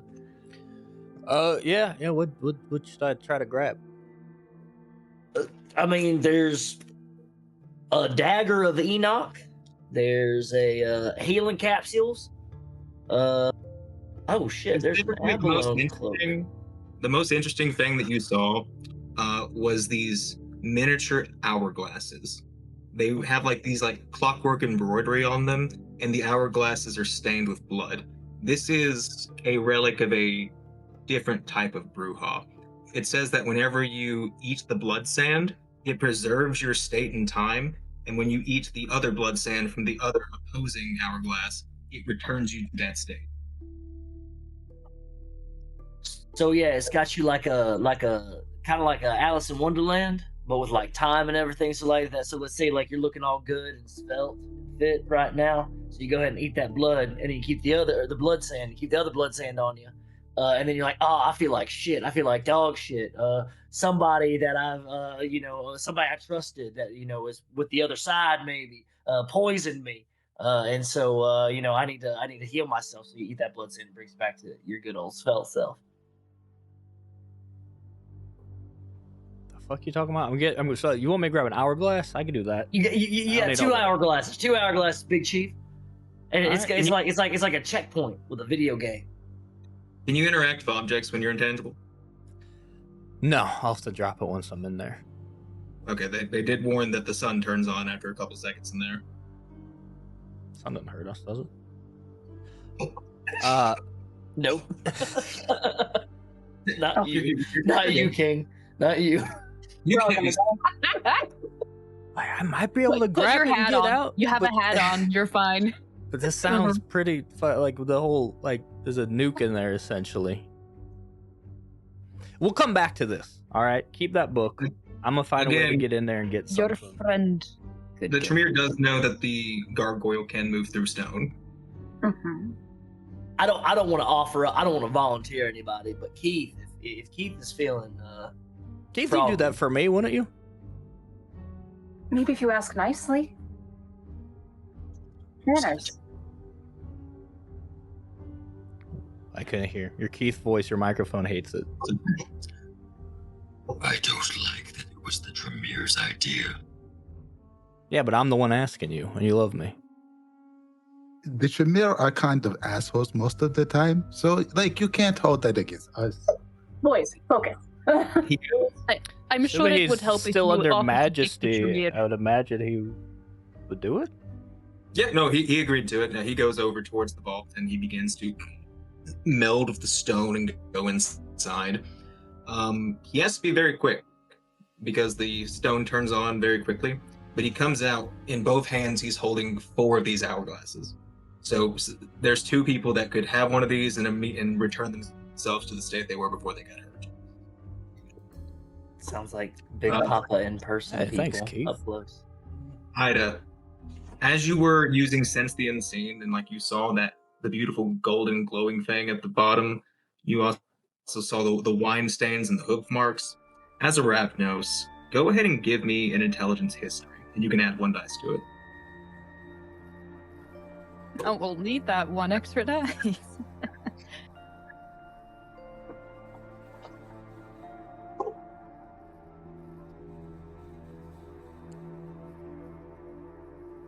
Two successes. 2 successes. The hooves and the wine, you kind of piece it together. And that thing on the ground, that golden little bit of food, that's ambrosia, the food of the gods. You look around and like this whole thing just seems really, really Greek. You're not really sure what's going on, or why there's somebody with hooves walking on the ceiling, or why there's like these ancient wine stains, but it seems as though something ancient and strange broke in here and took this. I mean, does the meats that sound European, so I guess you travel around a little bit.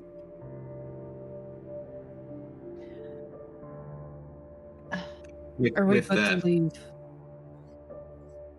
So With we're that, looking and with for. Oh, go ahead. with that history check, Ida, you also are aware that within Nashville there is an exact replica of the Parthenon. That's true, actually. All Greek to me.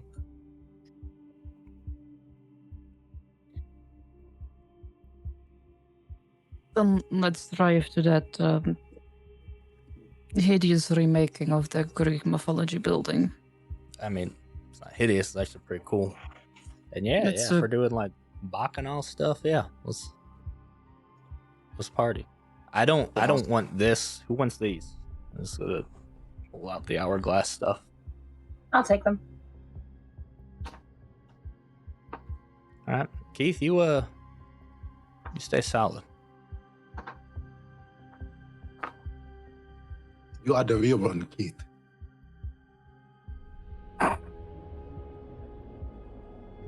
You guys successfully avoided combat with the gargoyle. You head back up the stairs and out to your various vehicles. It doesn't take very long. This place is actually fairly close to off your land. It's maybe about 20 minutes of driving. You guys get there, and you see the clear night sky and this large park. You see some people are walking around, but it's mostly clear for you guys. You walk along the grass and you go up to the building as you just see this beautiful recreation of the Temple of Athena, the Parthenon, as you get that smell of that wine again, Ida, and you see that the door is actually wide open with the light on.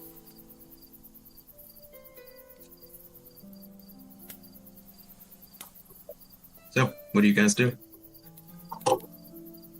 Who wants to go in first? I'll do it. I'll go. Actually, yeah, Cal, you should do it.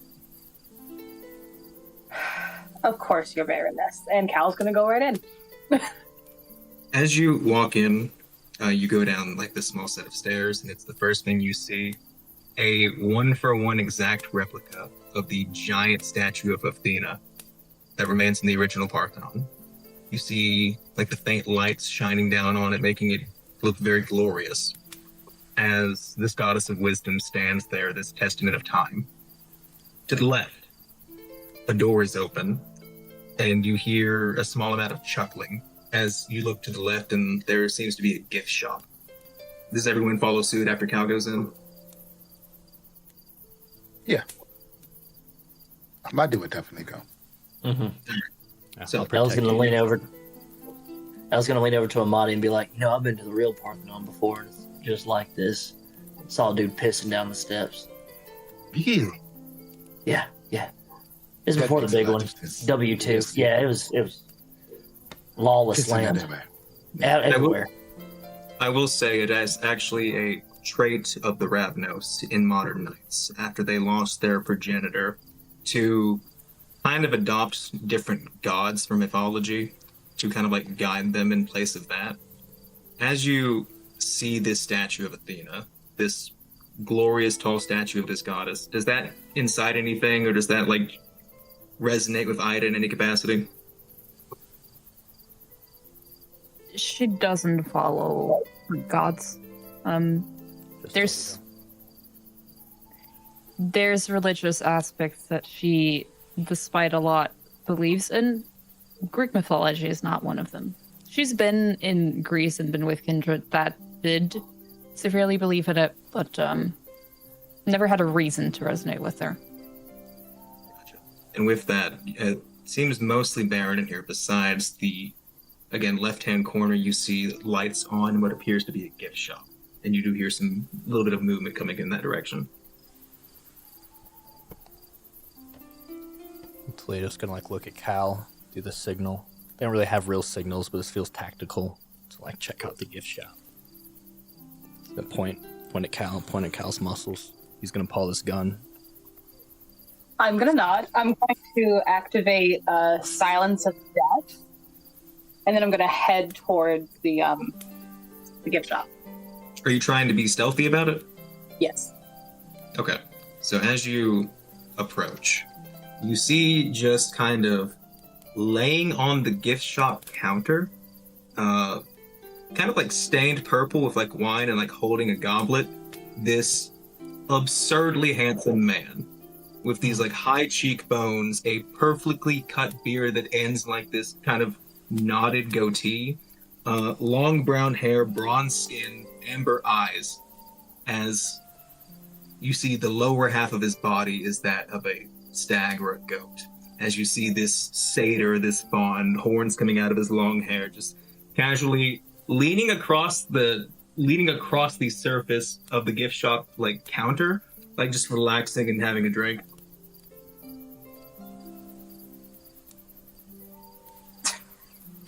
Cal's just gonna blink a couple times and just look at it. And then, is anyone else like in the room, like with him, or? Nope, he's just chilling in there like he's waiting for somebody. I quietly try to walk in unseen. Unseen? Like, I mean, as unseen as I can. I mean, I'm quiet, but like, I don't think I still have that. While he's in the middle of like taking a sip, you're able to like duck low and like get under the counter, and like you can like see him on the other side, but you don't think he's noticed you yet. Okay. What's everyone else doing? Waiting for the signal. Elle's going to go around the area of the Parthenon inside and see if there's any like anybody else that's lingering around, anybody in the shadows, that kind of thing. Just kind of make sure the coast is clear elsewhere. No dice are required. Just like walking around and like briefly looking, you can see that besides this room, there's no other lights on. Besides the door being open briefly, it seems like it was locked up for the night. There's no janitors. There's no guards. Perfect. Is there anywhere else that this wine trail would be leading besides here? Meaning, do I have a suspicion that this statue is in this room or if it's in one of the side rooms? The wine trail does lead into the gift shop, and besides the Parthenon, you're not really sure like where this kind of like ancient like Greek aesthetic or magic would be tied to.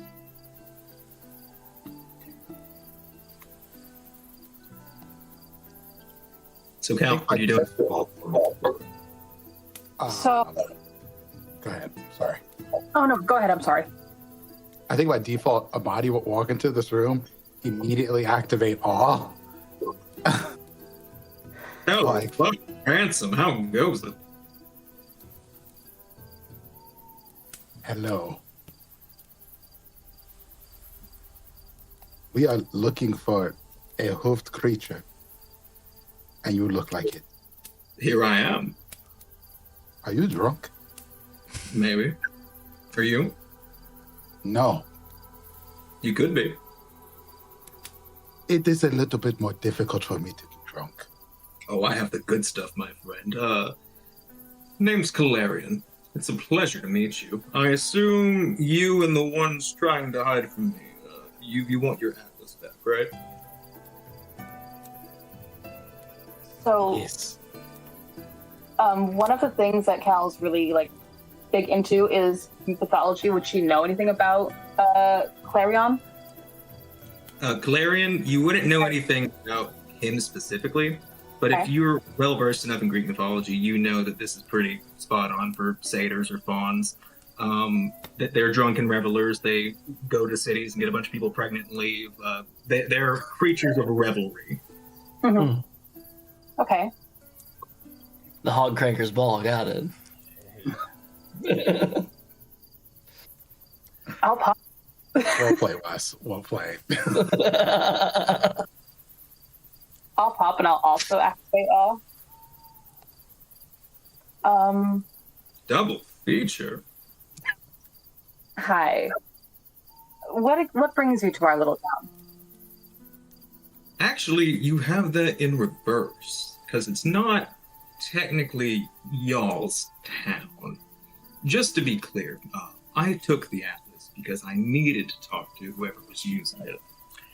You see, before Kindred came to Nashville, Music City, Dixie, it was upheld by my people. That people being the Fae. Now, the last time your people came here, you hunted us down because our blood is apparently quite suitable for you. I don't want that to happen again. I want us to leave you alone, and for you to leave us alone. Could probably make that happen. I give a little nudge to Toledo and I say, "Oh, you're great at leaving people alone to do what they want, right?" Yeah, small thing. Do you two walk in at this point? Yeah, that just seems like a conversation's happening. So it was like waiting with a gun outside, but he'll just holster it and walk in. Just gonna wave him in. Everything cool I'll in here? walk in, scream, and shoot it. So I start blasting. So you walk in and he goes, "Oh, love the outfit, young man." You seem to be nude, so I cannot repay the compliment. But nice hindquarters. I'm wearing my birthday suit. Yes. Well, happy birthday. You got her statue?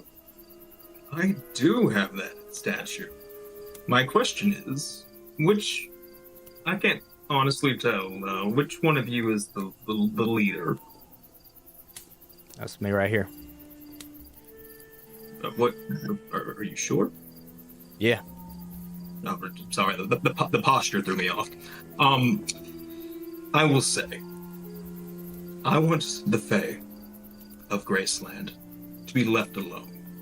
We're LGBT friendly here. That's fine. With that, the kindred will leave the Fae alone. Do I have your word? Sure. As when you say that, he actually does take your word. So for the duration of the night, you can no longer use the word sure. Just as a little side thing. And as you say that, he goes, "Well, I have your word. And in return, you must have my hospitality."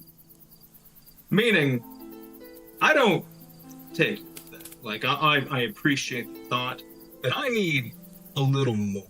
I need something that I can fall back on or rely on should you betray me. And with that, you see that he snaps his fingers, and the whole room just becomes enamored in this mist. And it shifts from a gift shop to like the interior of like an old Greek temple.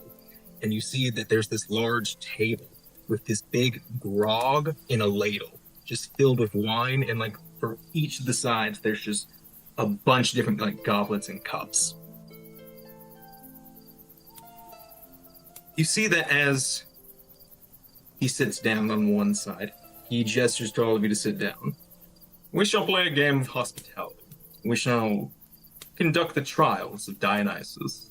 Will you join me? Yeah, I mean, if you're offering, yeah. It would be Does everyone sit down at the table? It would be my pleasure. Well, I do just want be to make rude. it understood that we can't really eat or drink these things that you have offered us. I can. That is normally the I can. case, friend, but this is special. And brewed with Fey magic to make it more palatable for you. What we have here is honest hospitality and conversation. Keyword being honest. I'm going to drink with all of you. You're going to sip from this wine, and then we will have a discussion. Some things might come up, and you just need to be prepared for that. But a classic drinking contest, shall we? As he gestures towards all of you to look at the cups, and if you are going to participate, which it seems as though he's, as this game, wants you all to participate in some fashion. What do you do? Do you drink from the goblets? Do you drink the wine? They will say, if this is to ensure your trust between you and the kindred of Nashville, my concubine here is not actually part of the city, so it would not be proper for her to participate in this. Because I don't think he wants Ida Truth's getting out, because one, they'll either hurt his feelings, or two, he knows she's got some secrets that maybe mixed company shouldn't know. So he's going to try to offer her a way out if she wants it. I think that would be the concubine's choice, personally. No, lover boy, it's a game. You love playing games and you're so hospitable, right? Sit down and drink. I mean, I am. I'm saying you don't have to if you don't want to. I really appreciate you trying to use your brain for me, but I can use my own. I personally would be played with us, Ida. I would love it. Okay, yeah. Yeah, no, I'm just trying to look out for you. Damn, girl. Okay, sit down. And with that, Hey, Kale, are we allowed to say concubine anymore? Is that I did not think this was the real thing. I thought it was like mistress. Mistress was the. I thought I was talking like ancient Greek. I don't know. It Oh, felt like okay, I'm trying to use all his language. LARPing, got it. And with that, round one of the Trials of Dionysus. The Cup of Dionysus. Can you hold your wine? I need everyone participating to make a stamina resolve roll. Storyteller? Yes. I have a very nice little ability to make illusions. Could I use my illusions to make it seem like my cup is getting more empty, while in reality it is not, and I am not actually drinking it. No roll required. As you do, it stays at the level that you want it to for the duration. And I want everyone to know I could do this for you as well. I'm choosing not to. Oh, delightful. You don't have to either. You roll either stamina resolve or stamina composure. I also have chemistry, but I'm not going to do that. I want to play. This is fun. Does my unswayable mind help me? It does not. What about resilience? Or toughness? Fortify the inner facade. No. This is pure. How much could you hold your liquor back in the day? Yeah, it's all about physical resolve, the fortitude stuff, like instead of unswayable mind, but this is not the game for Amadi. You said resolve and stamina resolve or stamina. I built L like a conciliary for a frat house. My highest attribute is resolve, and then stamina's up there too. Yes, yeah. This is. You're made for for game. Yeah, this is L's game. This is L's game, baby. And to represent that, I did get critical 6 successes. Amazing. Okay. Cal, Amadi, Toledo. What are your totals? 2, 4. 3. Okay. The DC was 5, so L is the only one that passed. That I had very little chance of passing. As you immediately take that sip, Toledo, you feel it's almost like you're back at the river doing the drugs with the Epicureans and the boys, as you were just completely like taken over, and you put the goblet down, and you were forced to blurt out a secret. So many to choose from.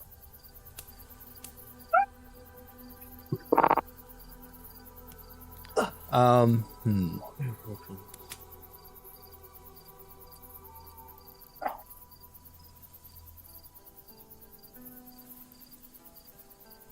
have to come back to me. So when else have a secret ready to go? I have secrets, but there's one I'm saving for the LARP, and I'm like, I want to use them now.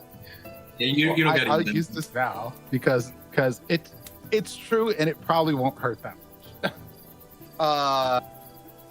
Amadi became friends with Toledo because Toledo made him feel smarter and more self-confident. Because if that's the bar, then is that what you clearly I'm above it. Yeah. Oh, dang. That's gonna sting a little bit. Cal, you can either blurt out a truth, blurt out a secret, or if you want to fight it, you can just puke profusely. It is your choice. I'm fighting it because I got one secret in mind that she's not going to want to spill. So she just starts to vomit. So you feel yourself get out this information, and as you do, you just cover your mouth and like run over to like this large, like probably priceless bronze basin and just spill your guts out in it. Toledo sets his cup down. He's gonna go. Inez called me a bottom baron. Now I'm afraid it's gonna catch on, and it might be true. Baron. Thank you for that. I mean, like you're like at the bottom. I'm at the bottom absolutely of using the it. I'm pack. telling you right now. That's used. I was like, yeah, it happened. And you see, for each drink that you guys are taking, he's meeting each one of you as you do it. So you each had 1, he's had 5. Respect. He doesn't feel compelled to speak anything out. He seems to be fine. And he goes, round 2, the truth of the heart. At this point, all of you drink again and give me another stamina resolve. Ooh. This is such a fun game, you guys. I'm chill and party rocking. Guide. I have such resolve. Yeah. I'm Pretty girl. gonna be petty with it. I'm gonna rouse check. Okay. I want to do that too. Yeah, we're Perfect. rousing some blood here. Yeah. Getting a do little not I did not do that, but I got 6 with a messy crit. 6? Okay. That's Now he hits us with the. Actually, he needed 10. So But it's the same as before. Okay. Stamina resolve. Yeah, stamina resolve or stamina composure, whichever you prefer. I'm gonna burn a superficial willpower. Okay, cool. 1, 2, 3, 4, 5. 6. No crit. 6 and 6. By the way, with the messy crit, Amadi, as you hold back the wine, having your stomach filled with something other than blood reminds you how hungry you actually are. As with the messy critical, you do gain 1 hunger. Ooh. Oh, delightful. That puts me at 4. I love that for me. Oh, bye. How many did you get, Cal? I got 2. Okay, so Cal and Toledo. Immediately, these questions appear in your mind. Cal, you have to answer, who would you diablerize if given permission?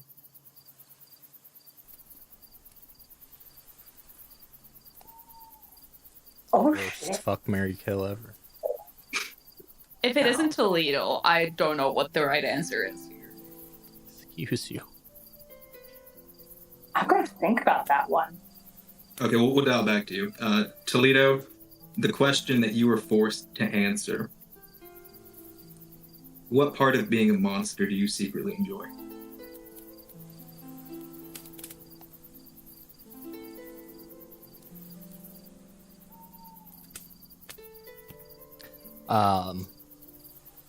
So would this be like just that's like within his mind and something he'd blurt out like a response to that, or is this something that he's being asked by Clarion?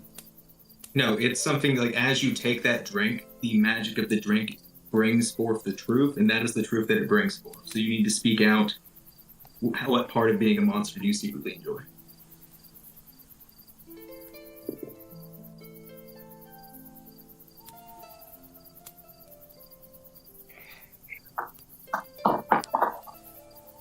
Hey, how would word this then? There's a couple angles you could take. I will say, if you want to, you can roll manipulation, subterfuge, or charisma etiquette to like gracefully or with like try to say it in a roundabout way to be less revealing. But you don't have to.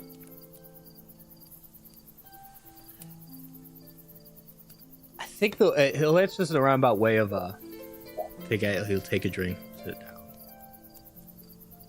and be like, I genuinely do think I'm better and different than all of you. I mean, we're all monsters, but I'm not a monster like the rest of you are monsters. But sometimes, I guess the closest I feel to the rest of y'all is I do like how it seems to matter what I do, that humans will always be there for me. Just how easy it is to get along with them, or to make them get along with me. You see Corellian just stares at you like, oh, damn, that was deep. Cal, who would you diablerize if given permission? Lucius Duquesne. That's a good answer. As you say out loud that in secret you wish to diablerize Lucius Duquesne, You see the satyr just goes, isn't that a bit of a taboo in your culture? That whole forbidden sip thing? Mm-hmm. It is, but someone's got to knock that Ventrue down a peg or two, and I would love to. It's good to see that you guys can hold your liquor. We shall move on to round 3, Kabatos. And at this point, sorry, Elle, what did you get again? Did you get 6 successes? 6 successes. Okay, so you haven't failed at all, so you're not going to take any penalty to this. Toledo, Amity, and Cal. You see that as what he does is he takes his hand into like the bottom of his wine glass, and what it is there's these, I think they're called like lessons. They're like these little bits of like fermented fruit, nuts, and like little bits of solidified wine that form like this solid. And you see he immediately takes it out of each cup and one after another throws them all into the bronze basin that Cal puked in. So the game seems to be able to, can you throw this in there? Oh my god. So Toledo, Amity, and Cal, each of you for this have a -3 dice penalty. God. So with that, anyone, this is the one that Ida might actually have to participate in. Everybody give me Dex Athletics to throw the lesson into the basin. I'll check again. I'm hungrier. With a -3, I have 0 dice.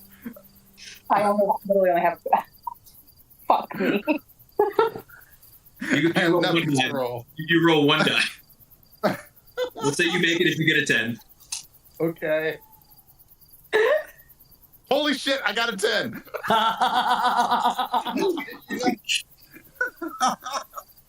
Okay, so here's where the cows come home to roost. I got 2 successes. I'm not going to burn willpower on that.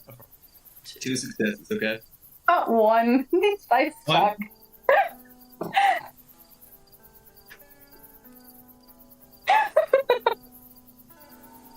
I burned the willpower, but I have 5. 5? Okay. So, with precision and accuracy, just this beautiful, like, you don't think you're gonna make it, Amity. You're getting pretty fucking lit at this point. You stumble forward, and that stumble is actually what propels you, because as you threw it, you stumbled at just the right moment. It lands in the basin. At that point, Elle. You said you got 2 successes, right? 2 successes, yeah. Okay, we'll come back to you. Ida, as you throw it in, you've done this before. You've thrown knives, you were quite adept at this. Toledo, oh wait, what? I said you were quite adept at this as it goes in effortlessly. With that, Elle, you have to answer, what would you trade immortality? Ooh.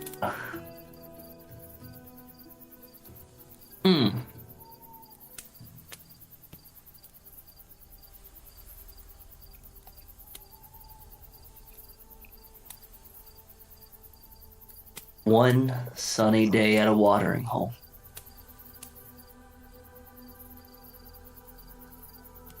You say that you would give up immortality for one sunny day at a watering, as you think back to what you can remember of the sun. Toledo, the question appears in your mind as you're magically manifested to saying it. Who did you fail?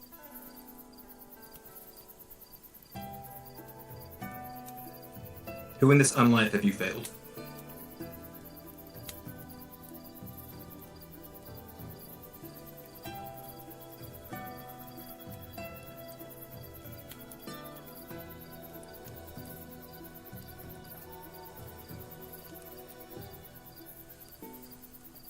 I think he's going to answer himself.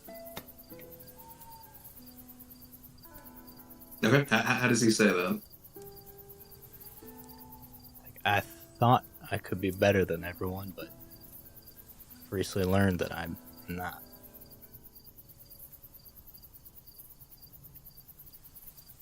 As you say that, it kind of like just marinates in the room for a little bit. And Cal, the same question actually comes to you. What would you trade immortality for? For the person I love me back. And with that, after each of you try and fail, and some succeeding in getting those the lessons into that brazen, he goes, the final round, the worth of princes. Why should vampires be trusted? And I need all of you to make, except for Ida, your last stamina resolve roll.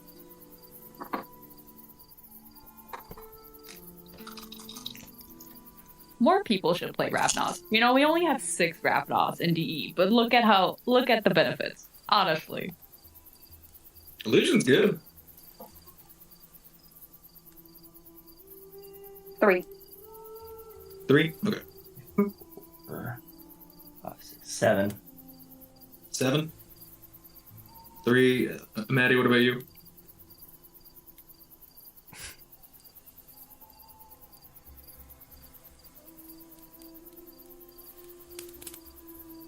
Three. Okay. All of you, besides Elle, you are drunkenly compelled to argue why the Atlas should be returned and why Kindred should respect the local faith.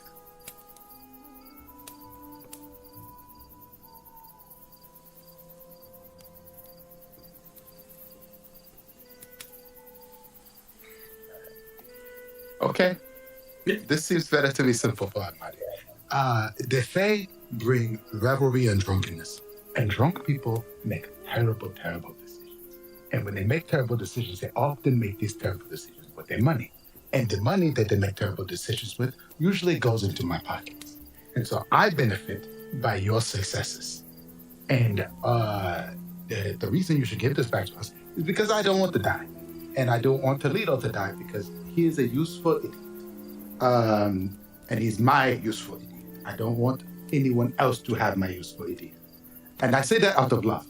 I do. I genuinely love Toledo because he makes terrible decisions that seem to work out for him all of the time. And that is fantastic. You want a person like that on your side. But you, I think, in a weird way, you're kind of sexy. Thank you. I was about to say the same thing, actually. Now, that is a good argument. I don't want any violence. That's the whole point of it. I'm here to share in hospitality. So, I take what you have to say. Thank you, good sir. The rest of you. As he gestures to the other people who failed.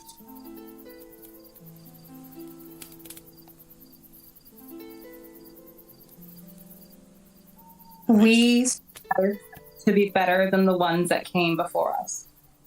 The other kindred in the area may have treated the Fae, your kind, your brethren, with so much disrespect and just viewed you as a food source, but we'd like to view you as allies, and we can be allies as well. I appreciate that, my dear, and the whole entire problem was they didn't ask. I get it. Like, Kindred want to get high. I want to get high, too. But... yeah. But it's just really hard to ask. Ask. And with that, Toledo. Yeah, I think Librarian makes a good point. We're not like other kindred, at least not the ones you're used to dealing with. If you shouldn't trust kindred, at least the untrustworthy ones are the ones we're trying to get rid of. And if you give us a statue, we can use that to get rid of them, and things could go back to being all copacetic. And honestly, I don't give a fuck if you take the statue back after. I don't want it. I don't need it. We just need it temporarily, then you can have it back. He looks towards you, and he smiles. Congratulations. You've all passed or survived my hospitality. As the mist fades again, and you're just in the gift shop, he's gone. And the idol's there on the counter. The Atlas of Cain. We still drunk? Oh, yeah. Wait, I thought we were gonna have a test or something. We were just drinking. We yeah. pick it up and hold it over her head. We got it. Ida, you were kind of quiet during all that. You all right? You want anything you want to get off your chest? I hold my liquor better than you, it seems. Shouldn't be so afraid for that next time. About that idol, you all seem to be very out of your mind right now. I don't think you need to make any rash decisions. Handing this over to that the Mitsu or that the doctor. Do Speak for yourself, hand little it lady. back over to the Do not flash crafter. hand it over.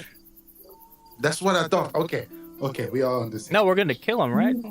You need to decide how you want to Rip the take horn care off of of his us. head, and by rip the horn off his head, I won't be doing it.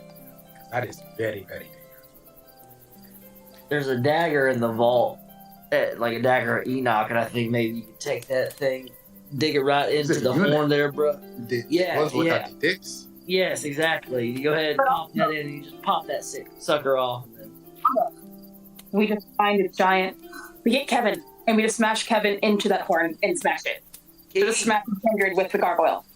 He doesn't like me, and I remember his name. Keith. It is the Keith. Keith is very.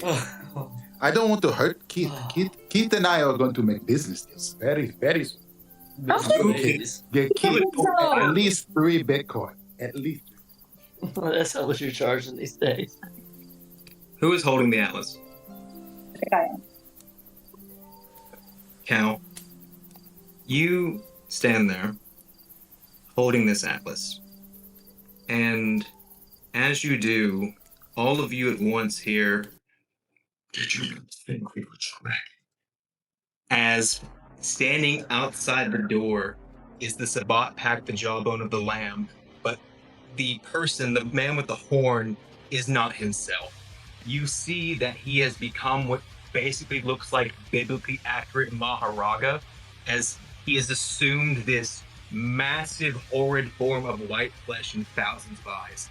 As from your hand, Cal, at a -3 dice penalty for being so drunk, I need you to make a dex athletics as you see Obtenebration shadow tendrils grab towards the idol. Okay, that's a total of 3 dice. Come on.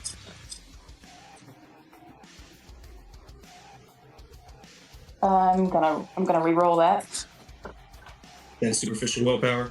Yep. Oh, come on.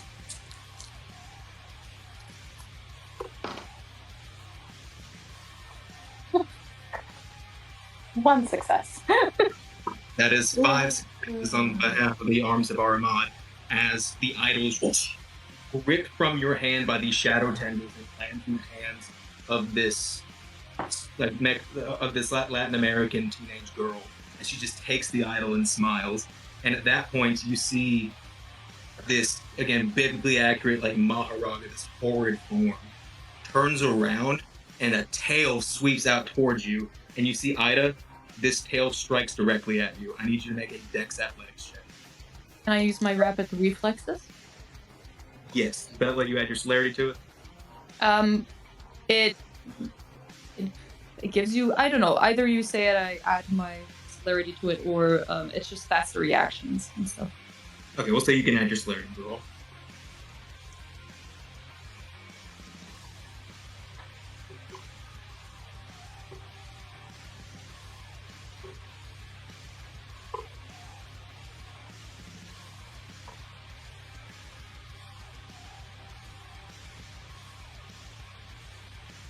He got 11 successes to try to grapple you.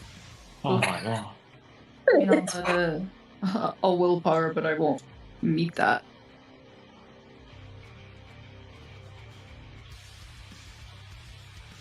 Nah, that's 6. Okay, so you see this horrid form, this monstrous version of the man from earlier, turns around and this tail swipes directly at you, hits you in the side, and wraps around you as he immediately turns around and on all fours starts running into the room with the Athena statue as they all begin backing up. Toledo, you've seen these before. You look behind them, you see a teleportation circle behind them. They are trying to get away. What are you guys doing?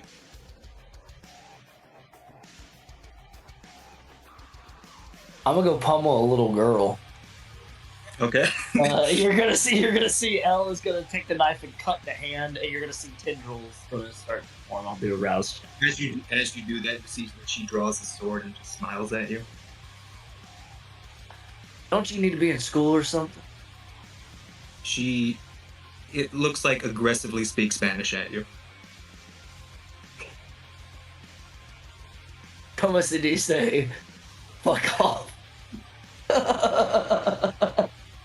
Cal, Toledo, the money. What do you got? He's such a man of the world. I'm going to try and run as fast as I can to get between them and the portal they're trying to get out of from. Do you have celerity? I do. I have Cat's Grace and Rapid Reflex. So you have 2 dots? Yes. Okay, so I'll say with the distance between the two of you, if you use your like full action, you can get like right to the side of them, so you're neck and neck. Are all of them running towards even the forward form dude? Yes, they're all running towards the teleportation circle. What you see? I think when down with blood. Yeah, when we went to probably as he grabbed Ida, Plato's gonna reach his pocket, hand a stone to Cal, say, touch that to the big guy. Yes, boss. Okay, so you use your turn to toss her a stone. It's already been her turn, so she'll be able to try that next round. Amity, what are you doing? I am going to use mass manipulation with rationalize. And be like, you want to give back the statue because we are all friends, and friends don't let friends steal from each other. So bring that back. Run that shit back to me, please and thank you. You see that the horn glows and it seems to have no effect on the horde form monster, but the rest you have to roll. Go ahead and roll your pull. He's not the one who stole it, so that's great. I'm okay with that. I'm sorry, But he's holding it. Is he the one holding it? I thought the girl took it. No, the girl still has it. Oh, okay. That's what I Thought she thought. handed Okay, it I to was him. like, No. So this, and then 2. Rolling for the priest first. That would be 4 successes from him. And for Espada,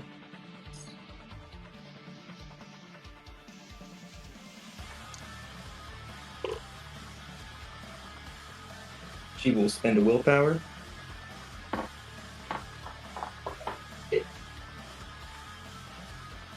And that would be 4. That would be 7 successes for her. I roused, I spent the willpower, and I got 13 successes. 2 crits. With that, none of their pools are probably going to be able to do that, so for the sake of brevity, we'll move along. As they get into this, they run towards the circle. They're trying to make a break for it, and she hears that, and she's just like, "Oh yeah, okay." As just goes over and like starts walking towards you to give you the idol. With that, Ida, you are currently grappled. Do you want to attack? Do you want to try and like use a discipline, or do you want to try and wiggle your way out?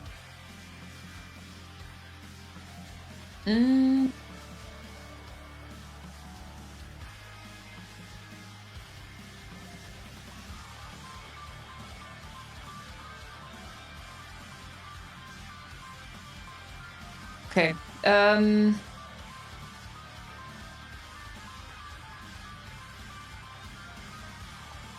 I will indeed try to make my way out. I'm not going to use a discipline for that. Gotcha. Just roll dex athletics. Well, I would specifically like to, instead of just trying to weasel my way out, this is a tail that's holding me. I'd like to, unless I can't, if I'm grappled in that way, either like to reach along my leg to pull out a dagger to stab it into the tail, or reach up with one of my heels to stab it into the tail to hurt him so that he has to release me instead of trying to weasel my way out. Yeah, just then you pull out the dagger and you stab. Yeah, I imagine that I'm like stuck around my arms and my torso part, so I would like to indeed reach a little bit further as I'm stuck and put a dagger into the tail so that it maybe twitches and it's easier for me. Do you have like a simple magic dagger, or is it just a normal dagger? Oh no, it's just normal. Okay, so you pull out that dagger, and as you do, you get the one arm free. You are going to start carving this motherfucker up. You're going to carve your way out of here. You slam the dagger down onto the tail, and the fortitude ability shatter takes off. As the weapon's damage is less than its fortitude rating, it just breaks. So the knife literally just shatters on the tail. I'm due for a vacation, you guys. That's fine. With that, goes back to their turn. Gonna be their round. So, Amadi, what was your actual demand again? Like, what were the specifics of it? Give it back to me because we're friends. And friends don't steal things from each other. And I use rationalize to make sure that they think that this is their idea to be friends. Yeah. With that, none of them are going to take combat actions against you guys besides the main one. So he kind of assesses the situation, looks to see that you have the idol, and takes out from his pocket, from what would be remaining of it, and you just see a card hits the ground as he takes a step backwards, and him and Ida disappear.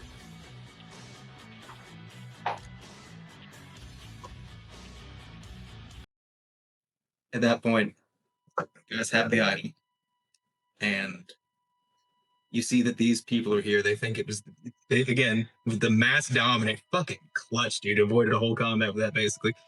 With the mass dominate, they're just kind of not really sure what they should be doing.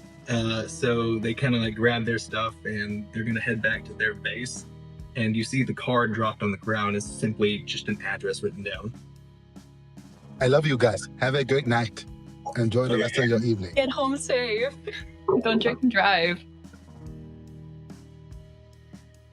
I'm fucking watching you, Pipsqueak. El, do you know how to use this thing? Because we need to find Ida. Otherwise, if they're just stepping on a teleportation thing on the ground, it'll just step on it too? Oh. You go to step on it, but you see that as he left, he purposely disassembled it in a way to where it wouldn't really work. Okay. But he did leave an address. Was it a local address? Yes. No, it's Europe. Sorry, I'm not going to Czechoslovakia. No strips to Transylvania? Do I even know how to say the Transylvania word? It is an address of a abandoned Civil War era church catacomb. So pick up the card. Be like, we're going to get Ida. Okay. With that, just for brevity's sake, we'll say that you guys get into your vehicles and you go to this location. As you approach, beneath the remains of a condemned church in East Nashville, hidden past collapsed pews and rain-rotted hymnals, lies the true haven of the jawbone of the Lamb. Old burial tunnels and priest crypts descend into stone chambers lit by candles pressed into human skulls. The main sanctuary has been remade into a Sabbat cathedral. Its crucifix torn down and replaced with a grotesque sculpture of bone, flesh, and black roses. The old baptismal font now serves as Valdarian basin, thick with vitae. The walls are covered in fragments of the Book of Nod written in blood and ash. It smells like wet stone, old incense, and something freshly butchered. Ida, You came in and you immediately were smacked down on the ground on something hard. It wasn't enough to like actually cause you damage with your vampiric resilience, but immediately you just hear like heavy stone moving and everything just goes completely dark. So you're alone in the darkness. You know that that creature is out there. While you're there, like with yourself, like in there, do you say or do you do anything? So inside this church, in what exact place do I find myself? Am I in a small place? Again, this is beneath the church. This is in a mausoleum beneath the church. And from the brief glances that you said, there was like this large stone casket, or like this large stone like burial chamber that he like threw you in and sealed. Okay. I will remain in there for, I think in my mind I count down, say 15 minutes. In those 15 minutes, I do a little sign of the cross. And I say, got to pay my respects. Sorry, did you? No, go ahead. You're not sure where it came from. You get this psychic sensation, as if someone's like speaking directly into your mind. And you just hear, it'll be okay. The game's almost over. Yeah, it's like what Rowan always did. I count down to about 15 minutes in my head before I myself do attempt to push the stone slab. Try and see if I can move it. Gotcha. During that 15 minutes, you guys have arrived at that point, and you enter the surface of the church. You see that there goes down into the mausoleum. Again, just this horrid, like Sabbat exterior, the mockery of the church, the Book of Nod put everywhere. You see that before you. You see several stone tombs scattered throughout. The whole place is just littered with dust and gore. As you see standing next to this Balduri basin, in like this kind of like central chamber, is not currently in his horrid form, but the European man from earlier with the horn stands there and just smiles at the four of you. I'll be right back. I'm so sorry. My grocery order just stopped. I'll be right back. I'm so sorry. You're fine. Does anyone need to use the bathroom or anything? We can take a quick break if we need to. This man's got to pee. Damn, he was so happy when that happened. As you all walk into this lower catacombs, again, you see this man standing next to this Balduri basin. The large stone caskets adorned around, the mockery of Catholic ideology scattered throughout the entirety of this. You came here on car, and you got here a little faster than you saw that the pack was moving. You do know that they're likely coming back. As alone, the man with the long blonde hair, no longer in his horrid form, the horn sticking out the side of his head. Congratulations. You've made it this far. I will say that I am impressed. You have the idol, but I have the one of which you are passionate for. No. The question is, what happens next? We're doing this. Toledo gotten the item back from Cal. He's walking in. He's just rolling his sleeves up. He hasn't stopped walking straight towards us, dude. He's like, you fucked up, dude. We could have been cool. You could have had it. Now I'm about to whoop your ass in front of everyone. Sorry. You really don't want to see it. And he's just Bro. walking straight up at him. I think he wants to do it in a way that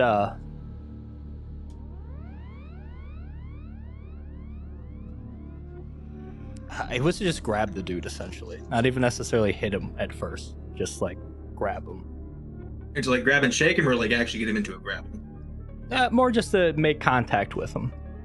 Okay, he's not gonna fight back, so you can just do it.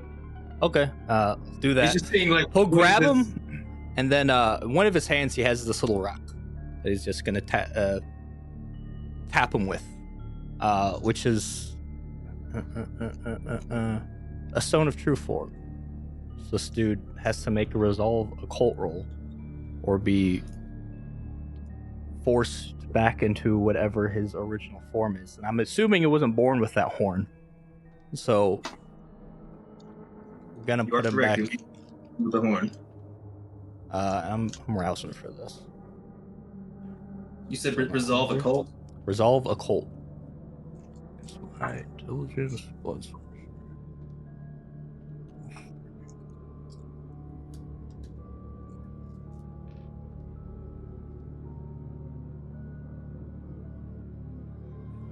And I'll willpower just because why not? Fish crit. Successful. That's 8. You see, unsuspecting of what's happening, you're thinking that you were just going to be foolish enough to challenge him to a physical altercation. You place this stone on the side. Touching him, by the way, it feels like you're touching titanium. As the stone touches it, and you see the vicissitudes, the flesh craft of the face change and begin to morph. You see he smiles, and you hear, "You have shown bravery. You have shown wits. You found the idol. You had the courage to stand up with me. I must say," as his face changes to that of Prince Lucius Duquesne, he looks towards you and says, "My dear Primogen, you passed."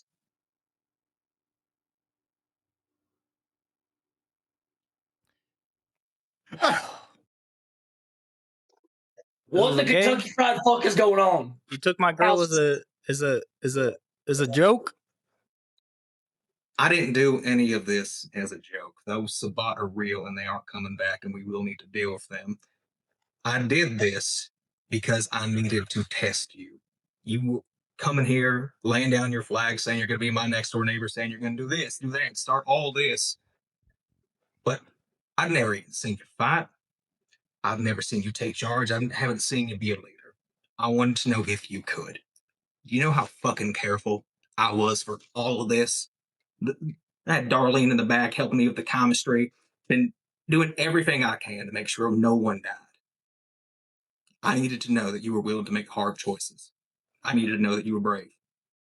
And you Then are. what the fuck happened to Abigail? My next question. Exactly. I didn't want Abigail to die. That was that brouhaha. Why do you think I killed him? I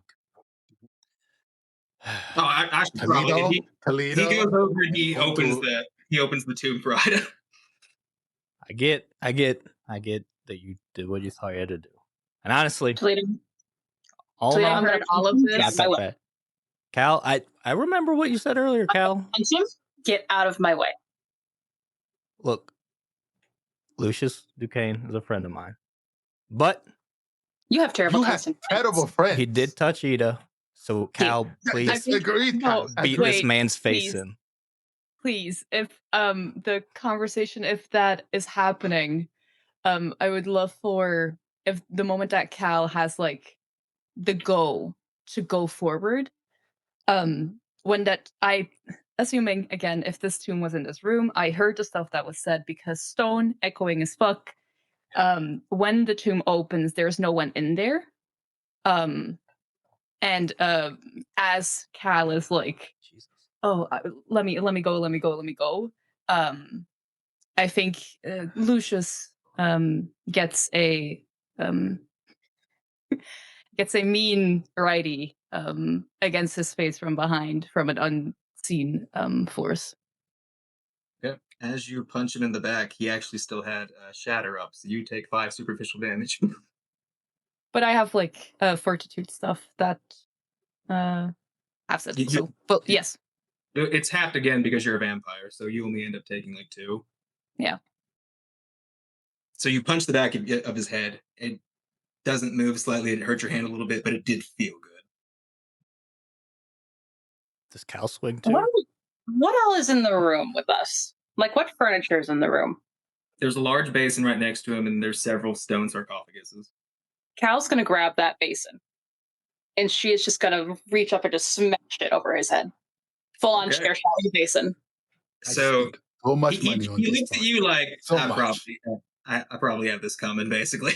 As you take it and you lift it up in the air and you smash it down on him. Flesh of Marble activates. He doesn't budge too much, but you got to get that hit and you get to have the satisfaction. I'll walk past Cal doing all of that with a basin. Walk past away from it.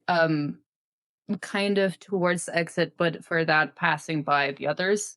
I'll as I pass by, my hand grabs Toledo's, and I unceremoniously pull him out as I'm walking out, and I say, "We're getting out of here." He'll just nod, and then as like the parts of the basin are broken and falling around him, he is just gonna click back the revolver and say, "1 for flinching," and shoot Lucius. As you do that, he doesn't seem too upset. He's like, I probably had that coming. He nods. Amadi is having a full Ventru meltdown. Do you know that I am a descendant of Hardestat? Do you know my lineage? Yeah, he's gonna go for center mass. He's not gonna try to shoot him in the face or anything, but just the 1 for flinching, just taking his hand, just blast, and then Completely fair. But at this point, through walk. the Bulgaria connection and through just time and distance away from your mass dominant, as you and Ida walk up the stairs back to the church proper, the door is opening, and the rest of the Sabbat pact of the jawbone of the lamb begins to enter in. Lucius at this point will walk upstairs as well, and as you all stand there, he looks towards you. We need to kill them all. Gladly. As you see, Ella's gonna look at Lucius and just gonna go, they already pissed. you see I hope the you get priest. UTI. You see the priest goes forward. Misagon dead today? No, son. As he takes this necklace, like filled with this blood, and Ida, you can immediately feel it. That is the blood of Ravana. That is the blood of Ravnos that he has from the Week of Nightmares. As he takes out that blood and sips it, you just see these chemistry, spectral kindred go around him. And at this point, we're in initiative. Who is attacking? Is anyone attacking from long range? Nope. Hacking's the word. The only thing I can do really is just use powers. Yeah. Like, Elle will do the get behind me, Amadi. With that, their turns will go off, and immediately, you again, Miso dead state. No, son. As all of these things break out of this illusion, and you just see Shovelhead's gangrel, Ravnos that are just glowing with this chemistry energy. All same thing from originally, just all begin to tackle you and assault you and beat you to the ground. Whenever you try to move, they are able to capitalize, and they are just violently tearing into all of you. To resist, I need you to roll your unspent will. Oh.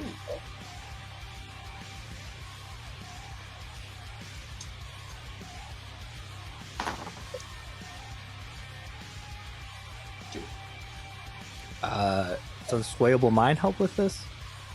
Yeah, Unswayable Mind will help this. Elle got 4 count. Do you add your fortitude then, or what does it do? If you have Unswayable Mind, you add your fortitude, yeah. Oh, nice.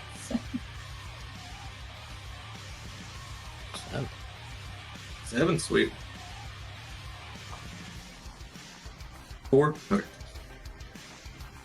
What'd you get, Amity?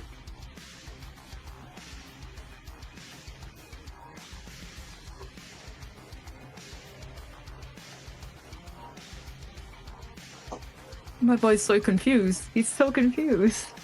Oh no. Poor boy. I was determining my dice pool here because I had unswellable mind as well. I got 1 success. 1 success. Okay. So, Cal and Amity are both just completely incapacitated in this moment. As Cal, it's the same thing from earlier. You just see a group of kindred just clawing, tearing, and bashing into you to where it's like suffocating. And you just see, even worse, Amity, these kindred are attacking you, and they're taking cash out of your wallet.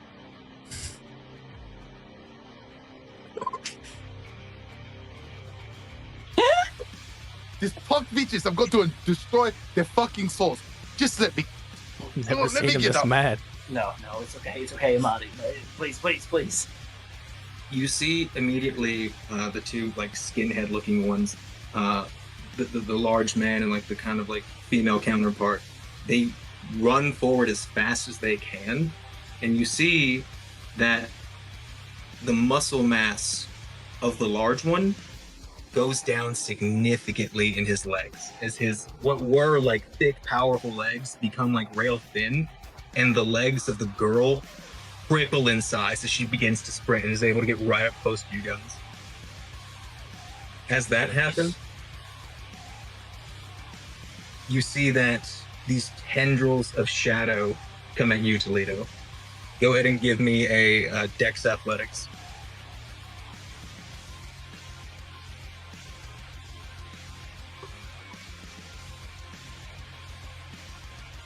Zero? Nothing.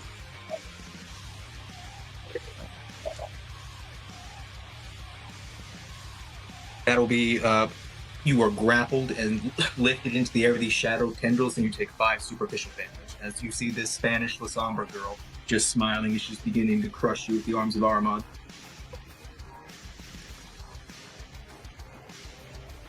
With that, we go to... I'm going to make a couple rounds checks. Get a little hungrier. He's gonna flush a marble. Gonna get slammed down and crater, but be fine. Yep, okay, so it goes around you, it does pick you up into the air and it squeezes, but the shadows seem to break on your skin as it's unable to damage you and you begin slipping out. With that, we go to anyone in close range.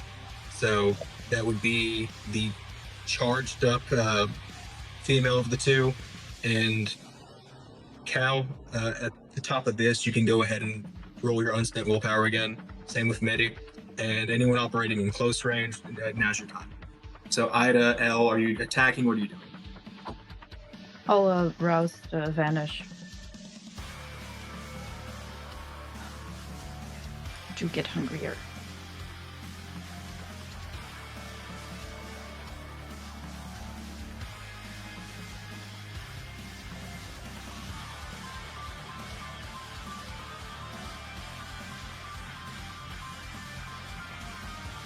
Okay, so you vanish.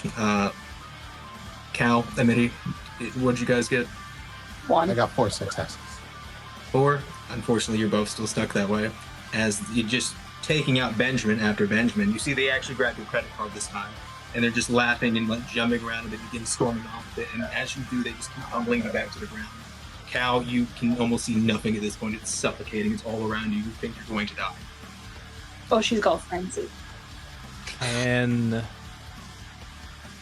it's not actually done anything. It just got scooped up. So it's sort of action. Yes, it's Ida, you went invisible. Toledo, Cal, what are you guys doing? Yeah, I don't know if that was an action or not, but I assumed it was. Yes, using that discipline is, but you still have a minor to move if you want to, so you can move around if you'd like.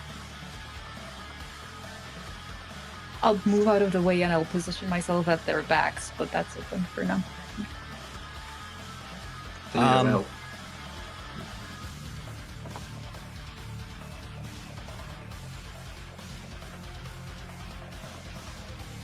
I'm gonna spam it, but might as well. I'm gonna Majesty, the one that seems to be locking everyone down with it.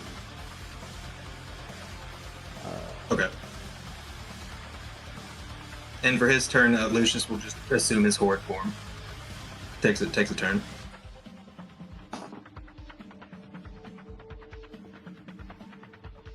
So what's your pull for Majesty? It's going to be against their charisma, their composure resolve. Composure resolve, thank you.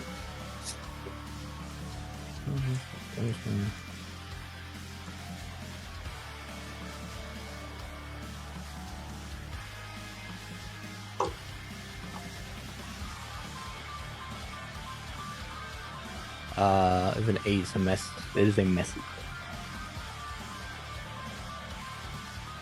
You should say 8 successes. Mm-hmm.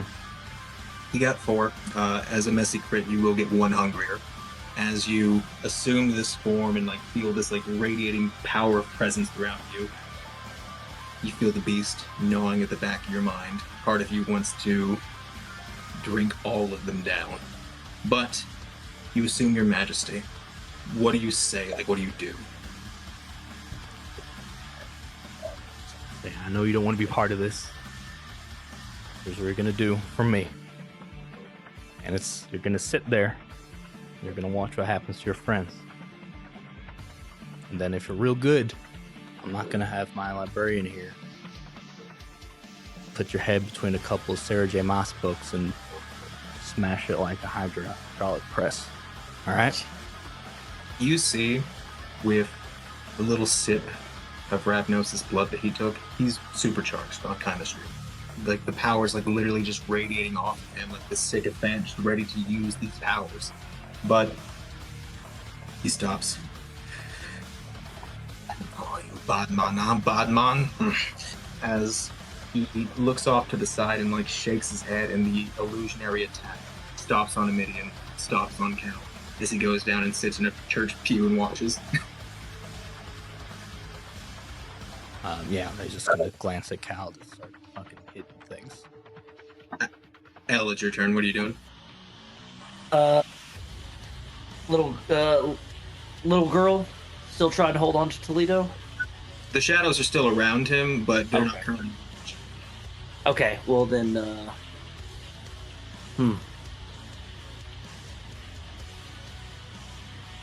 Ginhead's still up, right? Yes, and the female whose legs have been supercharged by something strange is right in front of you guys, and she's about to start pummeling people. Oh, perfect. Well, yeah, then I'll try to use the blood tendrils to keep her from getting charged up and running around and everything like that. I think Elle's gonna essentially summon the blood tendrils and try to like lasso her around AT-AT style, like, you know, try to. What's your pull for that? That is going to be I do wits and blood sorcery versus whatever the respective pool you believe fits for me. Okay. Strength athletics for them. Okay, perfect. I'm going to rouse. Okay. Right. Things could go wrong. They shouldn't. I should all go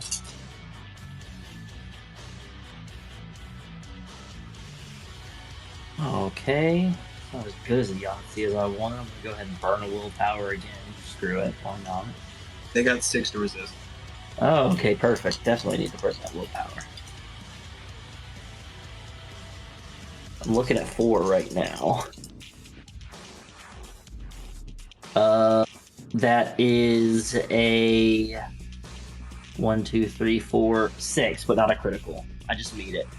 Okay, so you see that she is pumped up on something, and she's about to go over to Cal with these like super strong engorged legs and just begin stomping her head in. But as you do, you summon the tendrils and begin like stopping her and pulling her back, and she immediately turns around and like cuts the tendrils off of her and stares at you and moves towards you, and next round's gonna pummel on you. It's just very much like the getting the fuck away from her. Oh, sorry, no, you misunderstood. At this point, as she faces towards you, you now see towering over you again, like this biblically accurate Maharaga, as Lucius just brings down this large boned blade on this girl.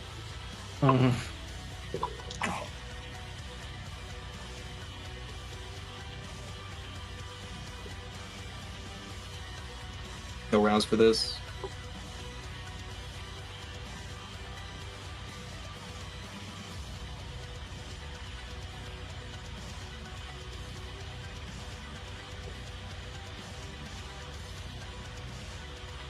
That is... he has feral weapons, so she does not have, so that is 7 superficial damage done to her. So he just brings this down and he slashes it like all across her back. With that, Ida and Cal are back in close range. It's your guys' turn. What are you up to? I'll let you go first. I think she's in a fucking frenzy. She's getting mad. Go ahead and roll a frenzy check then. What do I roll for that? I'm sorry. You just roll a single d10 and you have to beat 6. If you roll a 1, it'll be worse. Got a 10. A 10? Mm-hmm. So I would say you completely control this. If you want to go into a frenzied state, you will be the driver. The beast won't just needlessly kill. So what would you want to do? That's her battle cry. I'm so sorry. Anyway, she's just gonna kind of hulk up, kinda, and just kind of just start with her feral weapons, just start hacking and slashing and throwing people everywhere, and just a fucking monster. She's gone full Brock Lesnar at this point. Gotcha. The closest one would be the female of the two. So you're going to attack the one that Lucius just attacked? Yes. Okay, so go ahead and give me strength and brawl. Oh yeah.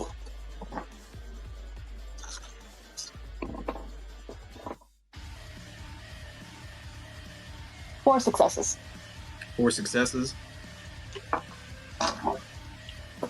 So you come up to the back of her and you punch him you punch and claw and tear. As you do, because you have feral weapons, it's not reduced. So how do you want to do this? Oh gosh. My first thought is just tear her head off, but I feel like that might be a little bit too much. I don't know. I'm not really sure. Weave me a story. I don't know. I'm sorry. You're into her back, and as you do, you go into like this bestial state. You tear into her back and just pull and sever the spine. As before she dies, all of her muscles completely deflate. She becomes rail thin, and the brother, who looks more angry than you've seen anyone ever look, kind of like physically doubles in muscle mass. Like looking like a humanoid Hulk, but she falls down and she's ashed. As he just goes, no. With that, Ida.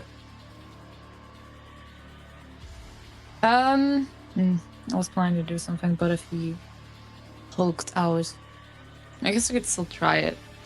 Since I'm unseen, this is a desecrated church. A lot of remnants scattered around the floor. One of them being this wooden pedestal that they used to read the Bible on. As it's scattered on the floor, I would like to pick up one of the remnants of that chunk of that wood, and would preferably, if I'm allowed, as an unseen person, try to ram that into the chest of the unsuspecting priest. Of the priest? Yeah, because there's the girl is away, so he's the only one remaining, right? So just so you have like an idea of the feel, there is this buffed up Hulk, one of like the two like tattooed skinheads. There is the priest, of which Toledo has basically incapacitated into sitting down in one of the pews. He did so with majesty. And besides that, there's the Spanish girl who's towards the front doors, and she's been attacking at long range buff integration. Oh, but I thought the girl was the one that Cal just ripped apart. No, that was the Sith girl. Yeah, that was the Sith large one. Oh, okay, no. Thanks for clarifying. Then no. If he's not the only one left, I would instead aim this towards the girl with off integration. Yes. Okay, we'll say that last turn you moved in that direction, like closer to her. Yeah. And the rest of your movement, you can get up to her. So you're invisible. Typically, whenever you stake somebody, it's a called shot, so it's at a -2 penalty. But because you're invisible, you're not going to have that. So give me strength and melee. Can you rouse your blood for this? I think you can. Yeah. Right.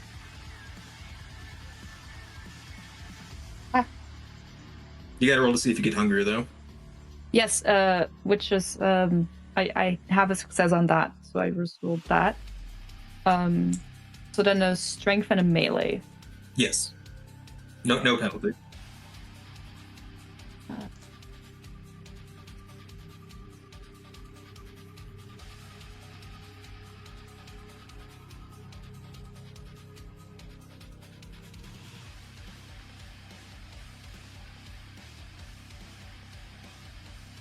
All willpower.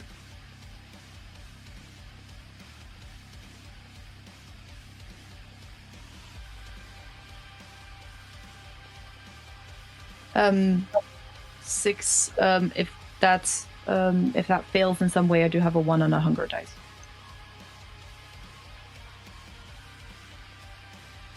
So as you come out of stealth, you appear out of nowhere. Typically, this girl seems pretty combat capable. She was able to effortlessly weave the Obtenebration shadow. She seemed ready to use the sword, but she didn't expect you coming out of the ether. As the stake goes directly into her heart and she is paralyzed and falls to the ground. Toledo, you were left free from the Obtenebration. Is there any minor action you want to do on your turn? No, because I don't know what minor action I would take. Gotcha. With that, Toledo, Emily, what are you guys doing? So I can get up now. Yes, you can get up, and you check your wallet. It's fine. It's fake. They didn't actually steal you. Oh. Y'all gonna make me lose my mind up in here. Up in here. And a mod and a rage. Because I hit 5 hunger once I aroused for this last check. I am going to use Majesty. Okay. And I am going to say, bow before the true king. You punk bitches do not deserve to. And I am going to let you watch while your friends are destroyed in front of you. Yeah, this is currently targeting Bishop, the Pack Priest Badman, and the large Hulk guy, because Ida just dispatched a Espada. So, what do they need to beat? For Majesty, they need to do Compulsion Resolve, and my test is a 11 successes. Skinhead, no. He bows before you, but you just see his sister, or whatever she was to him, as she was destroyed and he took on this monstrous form. You just see a caged animal, this rage towards Cal, but he does bow, and the bishop, already under the effects of one Majesty, about to be hit with another. That'll be a crit, so that'll be 4. That'll be 8 successes for him. You said you got 11, though? 11 successes. So already sitting down in the church pew, he then gets out of the pew and then bows. And at that point, one of them staked. 2 of them are bowing on the ground. Narratively, how do you guys want to do this? You've incapacitated them to the point where they cannot resist. So Lucius is going to try and tear up the big one. You guys, what do you help? What do you guys do? Because you Curve stomp cow. Curve stomp cow. Curve stomp cow.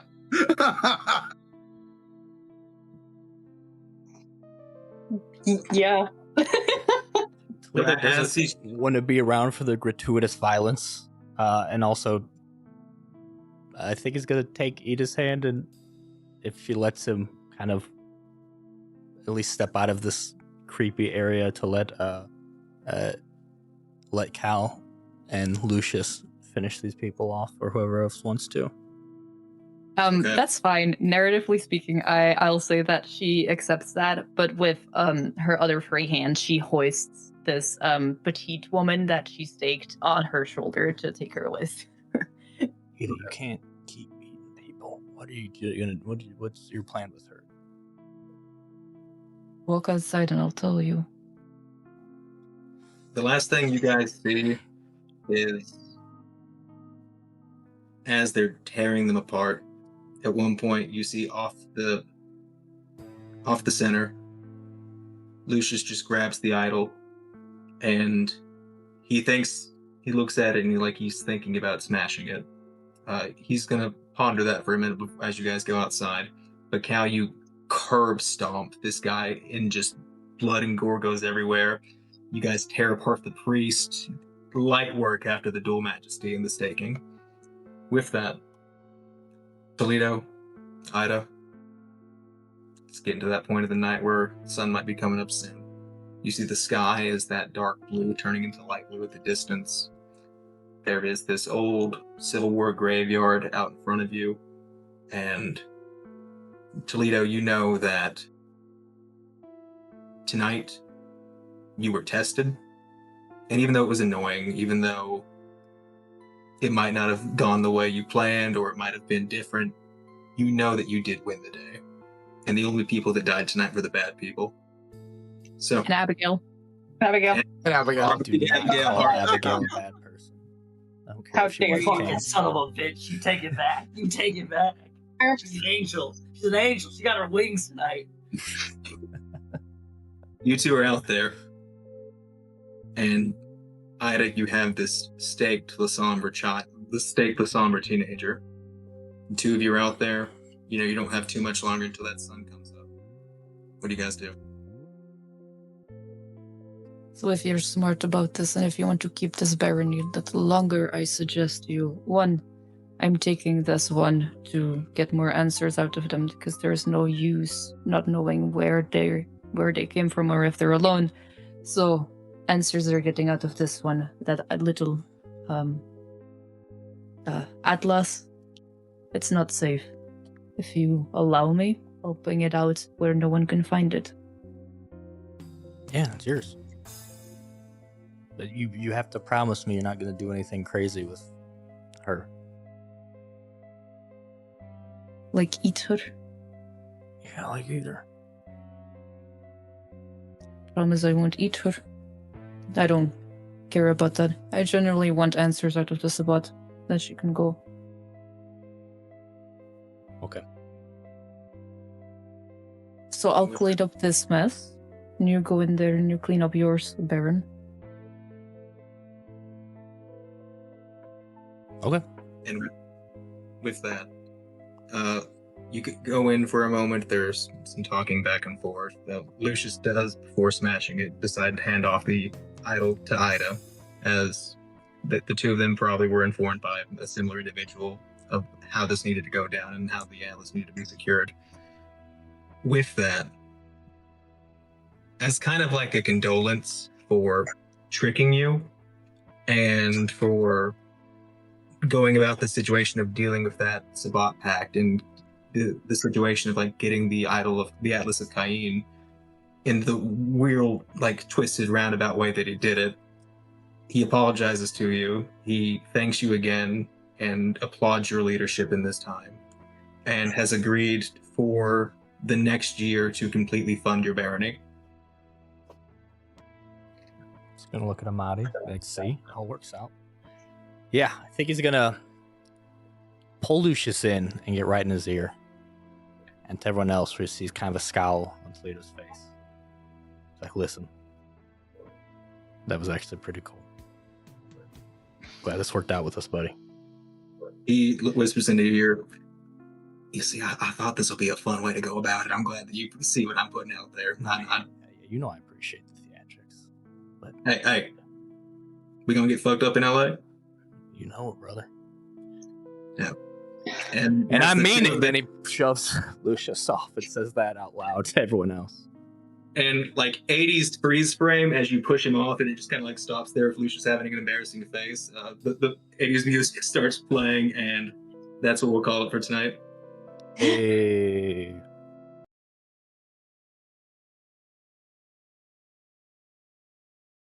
Nah.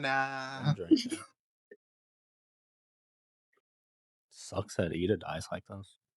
I know. Right? Yeah, sucks, honestly. But I already have my Listen, in character, I backup. was like, lead this bitch. I already have But my I actually backup like creative Ida. ready. I like Ida. I would. I like Amadi more than I probably like Toledo. Like, let's be That's honest. probably right. I mean, it makes sense.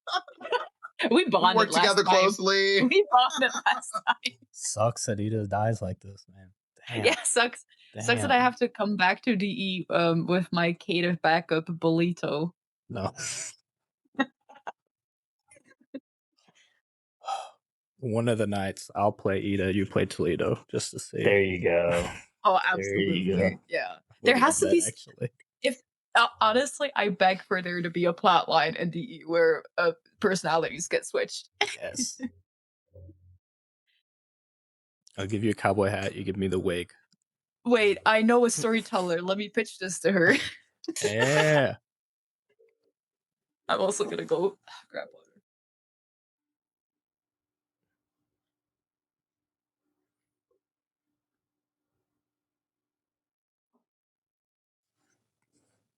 You're crazy for this one, Caden. What's up? Fucking satyrs. You got fucking. Mm-hmm.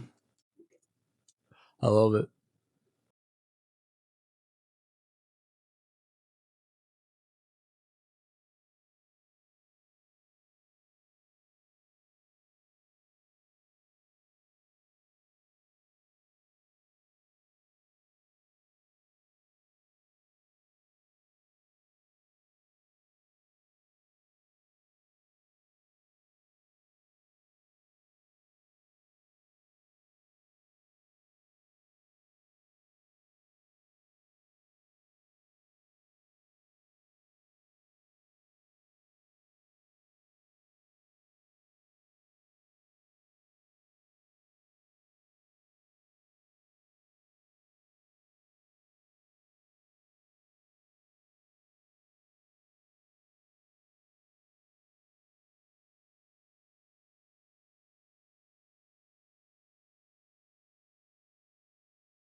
Want to So hit that's- something? So what's happening? My Nothing. bad. I've been trying to talk our way out of it because I can't hit shit. I got one You're friend. okay. That's why I'm here. I'm the Dude. punchy one. You stopped an entire altercation. That worked out great. Well, delayed more like, but we'll see. You're like, As- please don't hit me. I have the money. What about the money?